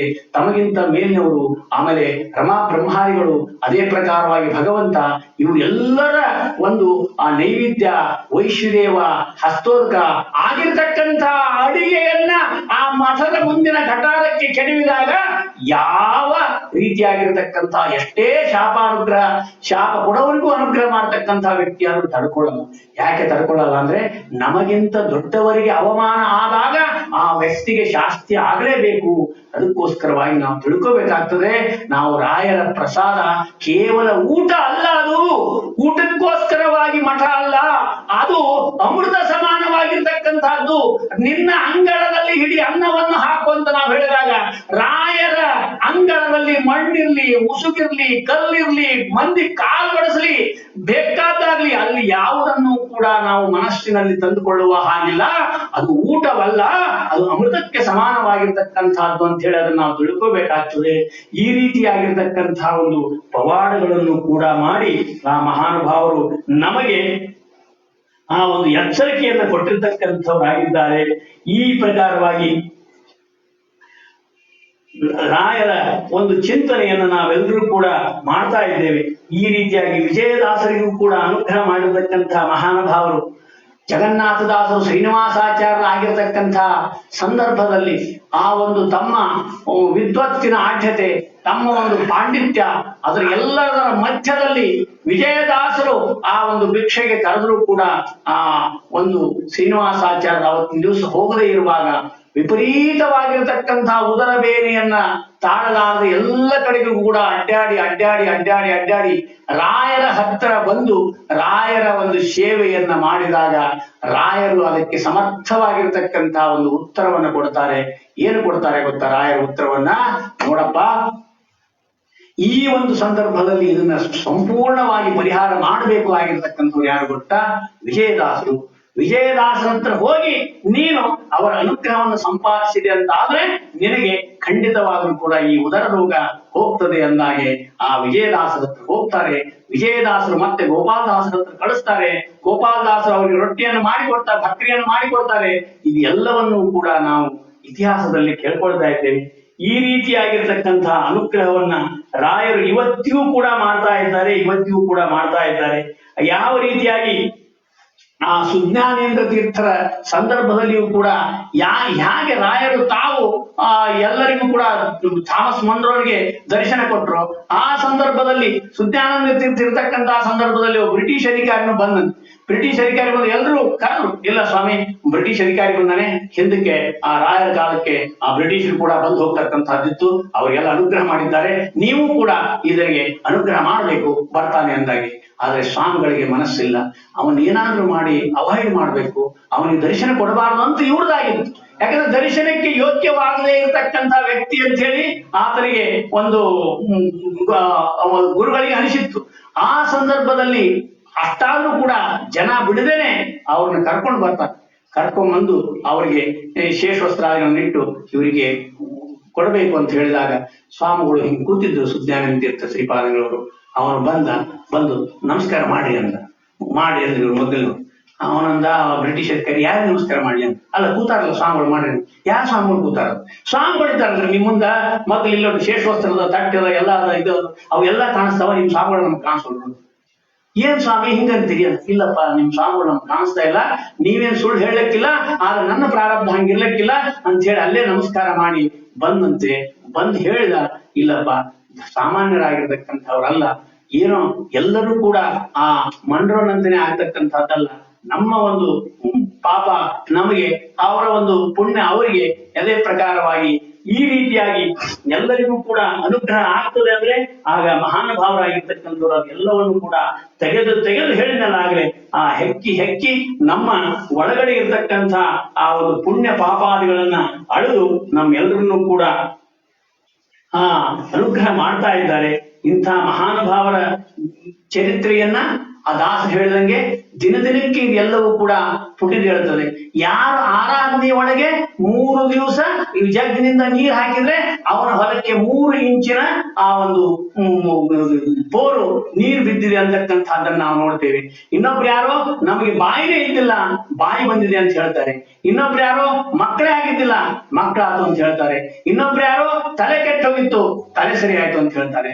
ಜೀವನದಲ್ಲಿ ಇನ್ನೇನು ತುಂಗಭದ್ರಾ ನದಿಗೆ ಹೋಗಿ ಸಾಯಬೇಕು ಅಂತ ಹೋದವರೆಲ್ಲರೂ ಕೂಡ ಯಾರು ಕೂಡ ಸಾಯಿಲ್ಲ, ಎಲ್ಲರೂ ಕೂಡ ಅವರ ಅನುಗ್ರಹಕ್ಕೆ ಪಾತ್ರರಾದರು. ಇಂಥ ಮಹಾನುಭಾವರನ್ನ ಭೀಮಸೇನ್ ಜೋಶಿ ಅವರು ಕೂಡ ಆ ಮೊನ್ನೆ ಇತ್ತೀಚಿನ ದಿನಗಳಲ್ಲಿ ಅವರನ್ನು ಸೇವೆ ಮಾಡಿರ್ತಕ್ಕಂಥ ನೋಡ್ತೀವಿ ನಾವು. ಅವರ ಗುರುಗಳು ಹೊರಗೆ ಹಾಕಿ ಏನೋ ಒಂದು ಅವರಲ್ಲಿ ಭಿನ್ನಾಭಿಪ್ರಾಯ ಬಂದಿರತಕ್ಕಂತಹ ಸಂದರ್ಭದಲ್ಲಿ ಆ ಒಂದು ಮಹಾನುಭಾವರ ದರ್ಶನವನ್ನು ಪಡೆದಿರ್ತಕ್ಕಂತಹ ಭೀಮಸೇನ್ ಜೋಶಿ ಅವರು ಅಲ್ಲಿ ಕೂತ್ಕೊಂಡು ಅನೇಕ ರಾಗಗಳನ್ನ ಕೇಳ್ತಾ ಇದ್ರು. ಈತ ರಾಗವನ್ನ ಭೀಮಸೇನ್ ಜೋಶಿ ಅನೇಕ ರಾಗಗಳನ್ನ ಪ್ರಲಾಪ ಮಾಡ್ತಾ ಇದ್ರೆ ಅಲ್ಲೊಂದು ನಾಯಿ ಬಂದು ಈತನ ಹಾಗೆ ಒದಗ್ತಾ ಕೂಡ್ತಾ ಇತ್ತು. ಆ ನಾಯಿ ಈತ ಹೋದ್ರೆ ಸಾಕು, ಭೀಮಸೇನ್ ಜೋಶಿ ಅವರು ಹೋದ್ರೆ ಸಾಕು, ಆ ನಾಯಿ ಕೂಡ ಮುಂದೆ ಬಂದು ಕೂಡ್ತಿತ್ತು. ಅನೇಕ ದಿನಗಳ ಕಾಲ ಅಲ್ಲಿ ಅನೇಕ ರಾಗಗಳನ್ನ ಕಂಡು ಜಗತ್ ಪ್ರಸಿದ್ಧವಾಗಿರತಕ್ಕಂಥ ಒಬ್ಬ ಸಂಗೀತಗಾರರಾಗಿರ್ತಕ್ಕಂಥವ್ರು ಭೀಮಸೇನ್ ಜೋಶಿ ಆಗಿದ್ದಾರೆ. ಅದಕ್ಕೋಸ್ಕರವಾಗಿ ಭೀಮಸೇನ್ ಜೋಶಿ ಅವರು ಎಂದೂ ಕೂಡ ರಾಯರನ್ನು ಬಿಡಲಿಲ್ಲ. ಅವರ ಬಾಯಿಂದ ಆ ಕರುಣಿಸೋರಂಗ ಆಗಲಿ ಅಥವಾ ರಾಯರ ಒಂದು ಹಾಡುಗಳಾಗ್ಲಿ ಅವು ಎಲ್ಲವುಗಳನ್ನು ಕೂಡ ಕೇಳಿದಾಗ ಎಷ್ಟು ಅವರಲ್ಲಿ ರಾಯರ ಭಕ್ತಿ ಇತ್ತು ಅಂತಕ್ಕಂಥದ್ದನ್ನ ನಾವೆಲ್ಲರೂ ಕೂಡ ನೋಡ್ತೇವೆ. ಇಂಥ ರಾಯರ ಮಹಿಮೆಯನ್ನ ಕೇಳ್ತಾ ನಮಗನ್ಸ್ತದೆ, ಹಾಗಾದ್ರೆ ನಮ್ಗೆ ಲೌಕಿಕವಾಗಿರ್ತಕ್ಕಂಥ ಜಗತ್ತಿನಲ್ಲಿ ಇರತಕ್ಕಂಥ ಲೌಕಿಕವಾಗಿರ್ತಕ್ಕಂಥ ಸಂಪತ್ತನ್ನೇ ಕೇಳಿಬಿಡೋಣ ಅಂತ ಹೇಳಿ. ಆದ್ರೆ ರಾಯರು ಎಲ್ಲವನ್ನು ಕೇಳಿದ್ರು ಕೊಡ್ತಾರೆ ಖಂಡಿತ. ಆದ್ರೆ ನಾವು ಏನ್ ಕೇಳಿದ್ರು ಕೊಡ್ತಾರೆ ಅಂತಂದು, ನಾವು ಏನು ಕೇಳಿದ್ರು ಅವ್ರು ಕೊಡ್ಲಿಕ್ಕೆ ಹಟ್ಟಾರೆ ಅಂತ ಹೇಳಿ ಏನೇನು ಕೇಳ್ಕೊಂಡು ಕೂತ್ರೆ ನಮಗೆ ಅಷ್ಟೊಂದು ಶ್ರೇಯಸ್ಕರ ಅಲ್ಲ ಸ್ವಾಮಿ. ಇಲ್ಲಿರ್ತಕ್ಕಂಥ ಈ ಒಂದು ಚಕ್ರದಿಂದ ನಮ್ಮನ್ನು ಬಿಡುಗಡೆ ಮಾಡ್ತಕ್ಕಂಥ ಮಾರ್ಗವನ್ನು ಕೊಡ್ರಿ, ಜ್ಞಾನ ಕೊಡ್ರಿ, ಭಕ್ತಿ ಕೊಡ್ರಿ, ವೈರಾಗ್ಯ ಬರ್ರಿ, ಸಜ್ಜನರ ಸಹವಾಸವನ್ನ ಕೊಡ್ರಿ, ನಮ್ಮನ್ನ ಉದ್ಧಾರ ಮಾಡ್ರಿ. ನಿಮ್ಮ ಒಂದು 48 ಏನು ನಿಮ್ಮ ಆ ಗ್ರಂಥಗಳಿದೆಯಲ್ಲ, ಆ 48 ಗ್ರಂಥಗಳನ್ನ ಬಾಯಿಂದ ಹೇಳುವ ಹಾಗೆ ಎಲ್ಲ ಆ ಗ್ರಂಥದ ಒಳಗಡೆಗಲ್ಲ, ಒಂದೊಂದು ವರ್ಷ ಒಂದೊಂದು ಗ್ರಂಥವನ್ನು ಹೇಳಿದರೆ ಸಾಕು. ನನ್ನ 48ನೇ ವರ್ಷಕ್ಕೆ ಅಂದ್ರೆ 12 ವರ್ಷಕ್ಕೆ ಶುರು ಮಾಡಿದ್ರು, 60ನೇ ವರ್ಷಕ್ಕರ ನಿಮ್ಮ 48 ಗ್ರಂಥಗಳು ಬಾಯಿಂದ ಬರುವ ಹಾಗೆ ಆದ್ರೂ ಕರುಣಿಸಿದೆ ಅಂತಕ್ಕಂತಹ ಒಂದು ಆ ರೀತಿಯಾದ ಒಂದು ನಮ್ಮ ಗುರುಗಳಲ್ಲಿ ಕೇಳಬೇಕಾಗಿರ್ತಕ್ಕಂಥ ಏನು ಇದು ಇದೆ, ಬೇಡಿಕೆ ಇದೆ. ಆ ಬೇಡಿಕೆಯನ್ನು ಒಂದು ಸ್ವಲ್ಪ ಬದಲಾಯಿಸಬೇಕಾಗ್ತದೆ. ಯಾಕಂದ್ರೆ ಎಂದಿ ಹೋದ್ರೂ ಕೂಡ ನಾವು ಇದರಿಂದ ಮುಕ್ತರಾಗ್ಲೇಬೇಕು, ಇಲ್ಲಿ ಲಿಂಗ ದೇಹ ಭಂಗ ಆಗ್ಲೇಬೇಕು. ಆದ್ರೆ ಅನೇಕ ರೀತಿಯಾಗಿರ್ತಕ್ಕಂತಹ ಮಹಾನುಭಾವರ ಅನುಗ್ರಹದಿಂದ ಅದು ಎಲ್ಲ ಸಾಧ್ಯ ಆಗ್ತದೆ. ಏನು ಬೇಕಾದ್ದನ್ನು ಕೊಡ್ತಕ್ಕಂಥ ಒಂದು ಮಹಾರಾಜನ ಹತ್ರ ಹೋಗಿ, ನಾನು ಆ ಮಹಾರಾಜನ ಹತ್ರ ಹೋಗಿ ನನಗೇನೋ ಒಂದು ನೋಟ್ ಬುಕ್ ಕೊಡು ಅಂದ್ರೆ ಏನು, ಅಲ್ಲಪ್ಪ ಜಮೀನ್ ತಗೋ, ಬಂಗಾರ ತಗೋ, ಬೆಳ್ಳಿ ತಗೋ, ಬೇಕಾದ ತುರಾಯಿ ತಗೋ ಅಂತ ಕೊಡ್ಲಕ್ಕ ಶಕ್ಯವಾಗಿರ್ತಕ್ಕಂಥ ವ್ಯಕ್ತಿ ಹತ್ರ ನಾವು ಕೇವಲ ಒಂದೇನೋ ಒಂದು ನೋಟ್ ಬುಕ್ ಕೇಳಿದ್ವಿ, ಬನ್ನಿ ಕೇಳಿದ್ವಿ ಅಂದ್ರೆ ಹೆಂಗಾಗ್ತದೆ? ಆ ರಾಯರು ಏನಾದ್ರೂ ಸಮರ್ಥವಾಗಿ ಏನಾದ್ರೂ ಕೊಟ್ಟಾರ. ನಮಗೆಲ್ರಿಗೂ ಕೂಡ ಗೊತ್ತಿದೆ, ರಾಯರು ಆ ಒಂದು ಚಿತ್ರದುರ್ಗದಲ್ಲಿ ಇರ್ಬೇಕಾದ್ರೆ ಒಬ್ಬರಿಗೆ ಮೋಕ್ಷವನ್ನೇ ಕೊಟ್ಟರು ಅಂತಕ್ಕಂಥದ್ದನ್ನ ನಾವು ಕೇಳ್ತಾ ಇದ್ದೇವೆ. ಈ ರೀತಿಯಾಗಿರ್ತಕ್ಕಂಥ ರಾಯರು ನಮಗೆ ತೋರಿಸಿಕೊಟ್ರು. ಬಡತನದಲ್ಲಿಯೂ ಕೂಡ ಆ ಒಂದು ಸುಖ ಎಂಥ ಸುಖ ಇದೆ. ಭಗವಂತನ ಒಂದು ಅವ್ರು ಯಾಕೆ ಆ ಮಹಾನುಭಾವರಾಗಿರ್ತಕ್ಕಂಥವ್ರು ಮಹಾವೈಷ್ಣವರು ಯಾಕೆ ಗೊತ್ತಾ? ಅವರಿಗೆ ತಿಂಗಳಲ್ಲಿ 5-6 ಏಕಾದಶಿ ಬರ್ತಾ ಇತ್ತು. ಎಲ್ಲ ವೈಷ್ಣವರಿಗೂ ಕೂಡ 2 ಬಂದ್ರೆ ಮಹಾವೈಷ್ಣವರಾಗಿರ್ತಕ್ಕಂಥವ್ರಿಗೆ ಆ 2 ಎಲ್ಲ 5 ಏಕಾದಶಿ ಬರ್ತಾ ಇತ್ತು. ಆ ಒಂದು ಎಲ್ಲ ಸಂಕಷ್ಟಗಳನ್ನು ಕೂಡ ತಾಳಿಕೊಂಡಿರ್ತಕ್ಕಂಥ ಮಹಾನುಭಾವರು ಏನಾದ್ರು ದುರ್ವಾದಿಧ್ವಾಂತರವಯೇ ವೈಷ್ಣವೇಂದೀವರೆಂದವೇ ಶ್ರೀ ರಾಘವೇಂದ್ರ ಗುರುವೇ ನಮೋತ್ಯಂತು ದಯಾಳುವೇ. ಎಲ್ಲರೂ ಕೂಡ ದಯಾಳುಗಳು, ಎಲ್ಲರೂ ಕೂಡ ದಯಾಳುಗಳು ಅಂತ ಹೇಳ್ತೀವಿ ನಾವು. ಆದ್ರೆ ಕಲಿಯುಗದಲ್ಲಿ ನಮೋ ಅತ್ಯಂತ ದಯಾಳುಗಳೇ, ನಮೋ ಅತ್ಯಂತ ದಯಾಳುಗಳು ಯಾರಪ್ಪ ಅಂದ್ರೆ ರಾಘವೇಂದ್ರ ತೀರ್ಥ ಶ್ರೀಪಾದಂಗಳವರು. ಎಲ್ಲರೂ ದೀನರು, ದಲಿತರು, ಬಡವ, ದಡ್ಡ, ಧಬಕ, ರಾಗಿ, ರೋಗಿ, ಏನ್ ಜಗತ್ತಿನಲ್ಲಿರ್ತಕ್ಕಂಥ ಎಲ್ಲ ರೋಗಗಳ ಕ್ವಾಲಿಟಿ ಏನವ ಎಲ್ಲವುಗಳು ಕೂಡ ಮಂತ್ರಾಲಯಕ್ಕೆ ತರಿತಾ ಇದ್ದೀವಲ್ಲ ನಾವು. ನಮ್ಮನ್ನು ಕೇಳಿದ್ರೆ ಗೊತ್ತಾಗ್ತದೆ ನಿನಗೇನಾಗ್ತದೆ, ನಿನಗೇನಾಗ್ತದೆ. ಅಲರ್ಜಿಗಳೇನಿದೆ ಅದೆಲ್ಲವೂ ಕೂಡ ಅಲ್ಲಿ ಗೊತ್ತಾಗ್ತದೆ. ದುಃಖಗಳೇನಿದೆ ಅದೆಲ್ಲವೂ ಕೂಡ ಗೊತ್ತಾಗ್ತದೆ. ಅದು ಯಾಕೆ ಅಲ್ಲಿ ಬಂದಿದ್ದೇವೆ ಅಂದ್ರೆ ಎಲ್ಲವೂ ಕೂಡ ದುಃಖವನ್ನ ಪರಿಹಾರ ಮಾಡಿಕೊಳ್ಳೋದಕ್ಕೋಸ್ಕರವಾಗಿ ಆ ಮಹಾನುಭಾವರ ಹತ್ರ ಬಂದಿದ್ದೇವೆ. ಈ ಸಂದರ್ಭದಲ್ಲಿ ಅವರೇ ಹೇಳ್ತಕ್ಕಂಥದ್ದು ಪೂಜ್ಯಾಯ ರಾಘವೇಂದ್ರಾಯ ಸತ್ಯ ಧರ್ಮಾರತಾಯ ಚ ಭಜತಾಂ ಕಲ್ಪವೃಕ್ಷಾಯ ನಮತಾಂ ಕಾಮಧೇನುವೇ. ಇದನ್ನು ಹೇಳಕ್ಕೇನೆ 1 ತಾಸು ಬೇಕಾಗ್ತದೆ. ರಾಯರ್ ಏನಂದ್ರೆ ಭಜತಾಂ ಕಲ್ಪವೃಕ್ಷಾಯ, ಭಜನೆಯನ್ನ ಮಾಡಿ ಭಜಿಸಿದ್ರೆ ಅವರು ಕಲ್ಪವೃಕ್ಷರು. ನಮತಾಂ ಕಾಮಧೇನುವೇ, ಅವರು ನಮಿಸಿದರೆ ಕಾಮಧೇನು ಆಗಿದ್ದಾರೆ. ಆದ್ರೆ ಕಾಮಧೇನು ಏನಪ್ಪಾ ಅಂದ್ರೆ ಕಾಮಧೇನು ಎಲ್ಲಿರ್ತದೆ, ಅದು ಕಲ್ಪವೃಕ್ಷ ಎಲ್ಲಿರ್ತದೆ ಅಲ್ಲಿ ಹೋದ್ರೆ ನಮ್ಗೆ ಎಲ್ಲವನ್ನು ಕೊಡ್ತದೆ. ಆ ಕಲ್ಪವೃಕ್ಷದ ಕೆಳಗಡೆ ಕೂತ್ಕೊಂಡು ಕೇಳಿದ್ರೆ ಕೊಡ್ತದೆ. ಆದ್ರೆ ಕಾಮಧೇನು ನೀ ಕೇಳಿದ್ರೆ ಎಲ್ಲಿ ಇದ್ದರಿಗೆ ಬಂದು ಕೊಡ್ತದೆ.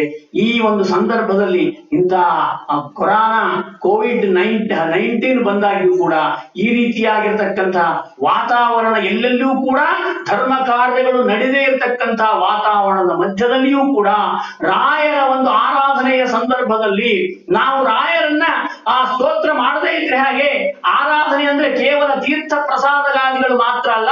ಈ ರೀತಿಯಾಗಿರತಕ್ಕಂಥ ಇಂಟರ್ನೆಟ್ಗಳ ಒಂದು ಅನುಕೂಲತೆಗಳನ್ನು ಪಡೆದು ನಾವೆಲ್ಲರೂ ಕೂಡ ನಾವು ಏನು ಬೇಕಾದ ಬರಲಿ ಸ್ವಾಮಿ, ಆದ್ರೆ ನಿಮ್ಮನ್ನು ಬಿಡೋದಲ್ಲ ಅಂತಕ್ಕಂಥದ್ದನ್ನ ಮತ್ತೊಮ್ಮೆ ಬಾರಿ ಸಾರಿ ತೀರಿ ಪರಿಯಾಗಿ ಮರೋಮರಾಗಿ ಹೇಳ್ಬೇಕು. ನೀವು ಏನು ಬೇಕಾದ ಕೋವಿಡ್ ಬಿಟ್ಟು ಇನ್ನೊಂದು ಏನಾದ್ರೂ ಬರಲಿ, ನಮಗೆ ನಿಮ್ಮ ಪಾದ ಬೇಕು. ಆ ನಿಮ್ಮ ಪಾದ ಸಿಗದೆ ಇದ್ರೆ ನಾವು ಬದುಕೋದಲ್ಲ ಅಂತಕ್ಕಂಥ ದೃಢವಾದ ಮನಸ್ಸನ್ನ ನಾವು ಇಟ್ಟುಕೊಂಡು ಅವರನ್ನ ನಾವು ಆರಾಧನೆಯನ್ನ ಮಾಡಿದ್ದಾದ್ರೆ ಖಂಡಿತವಾಗ್ಲೂ ಕೂಡ ನಮ್ಮ ಒಂದು ಗುರಿ ಏನಿದೆ ಮೋಕ್ಷ, ಆ ಮೋಕ್ಷದ ಮಾರ್ಗವನ್ನ ಮಹಾನುಭಾವರಾಗಿರ್ತಕ್ಕಂಥವ್ರು ಕೊಡ್ತಾರೆ ಅಂತ ಹೇಳ್ತಾ ಈ ಒಂದು ಸಪ್ತಸ್ವರ ಸಮೂಹ ಈ ಇದ್ದವರು ಏರ್ಪಡಿಸಿರ್ತಕ್ಕಂಥ ಈ 7ನೆಯ ದಿವಸದ ಈ ಒಂದು ಸಂದರ್ಭದಲ್ಲಿ ನಾವು ಎಲ್ಲರಿಗೂ ಕೂಡ ಕೇವಲ ಮೊದಲಿಗೆ ಮಂತ್ರಾಲಯದ ದರ್ಶನ ಆಯಿತು. ಆದ್ರೆ ಸಪ್ತಮ ದಿನ 7ನೆಯ ಸಪ್ತಾಹದ ದಿನ ವಿಷ್ಣುತೀರ್ಥ ಶ್ರೀಪಾದಂಗಳವರ ದರ್ಶನವನ್ನು ಕೂಡ ಮಾಡಿಸಿ ಆ ವಿಷ್ಣು ತೀರ್ಥರ ಅನುಗ್ರಹವನ್ನು ಕೂಡ ಪಡೆಯೋದಕ್ಕೆ ನಮಗೆಲ್ಲರಿಗೂ ಕೂಡ ಅವಕಾಶ ಆಗಲಿ ಅಂತ ಹೇಳಿ ಈ ಸನ್ನಿಧಾನದಲ್ಲಿ ಈ 1 ತಾಸು ಹೇಳಿರ್ತಕ್ಕಂಥ ಈ ವಾಕ್ಯಗಳು ಇವೇನು ಭಾರಿ ಪಾಂಡಿತ್ಯ, ಭಾರಿ ಓದಿರ್ತಕ್ಕಂಥವ್ರು, ಭಾರಿ ತಿಳುವಳಿಕೆ ಅಂತಕ್ಕಂಥದ್ದೇನು ಅಲ್ಲ. ಮನೋನಿಯಾಮಕರಾಗಿರ್ತಕ್ಕಂಥ ಅವರ ಅಂತರ್ಯಾಮಿ ಆಗಿರ್ತಕ್ಕಂಥ ರಾಘವೇಂದ್ರ ತೀರ್ಥ ಶ್ರೀಪಾದಂಗಳವರು, ಅವರ ಅಂತರ್ಯಾಮಿ ಆಗಿರ್ತಕ್ಕಂಥ ಬದ್ರಿನಾರಾಯಣನ ಅನುಗ್ರಹದ ಬಲವೇ ಹೊರತು ಇನ್ನು ಯಾವುದು ಕೂಡ ಇಲ್ಲಿ ಕೆಲಸ ಮಾಡಿಲ್ಲ ಅಂತ ಹೇಳಿ ಇಂದಿನ ಈ ಉಪನ್ಯಾಸ ಮಾಲಿಕೆಗೆ ಆ ಒಂದು ಮಂಗಳವನ್ನ ಹಾಡೋಣಂತ ತಕ್ಷಣ ಮಂಗಳಾರತಿ ಆಗ್ತದೆ. ಎಲ್ಲರೂ ಕೂಡ ಮಂಗಳಾರತಿಯನ್ನು ಪಡೆದು ನಿಮ್ಮ ಮುಂದಿನ ಕೆಲಸಗಳಿಗೆ ಹೋಗಬಹುದಾಗಿದೆ. ದರ್ಶನ ಮಾಡಿ.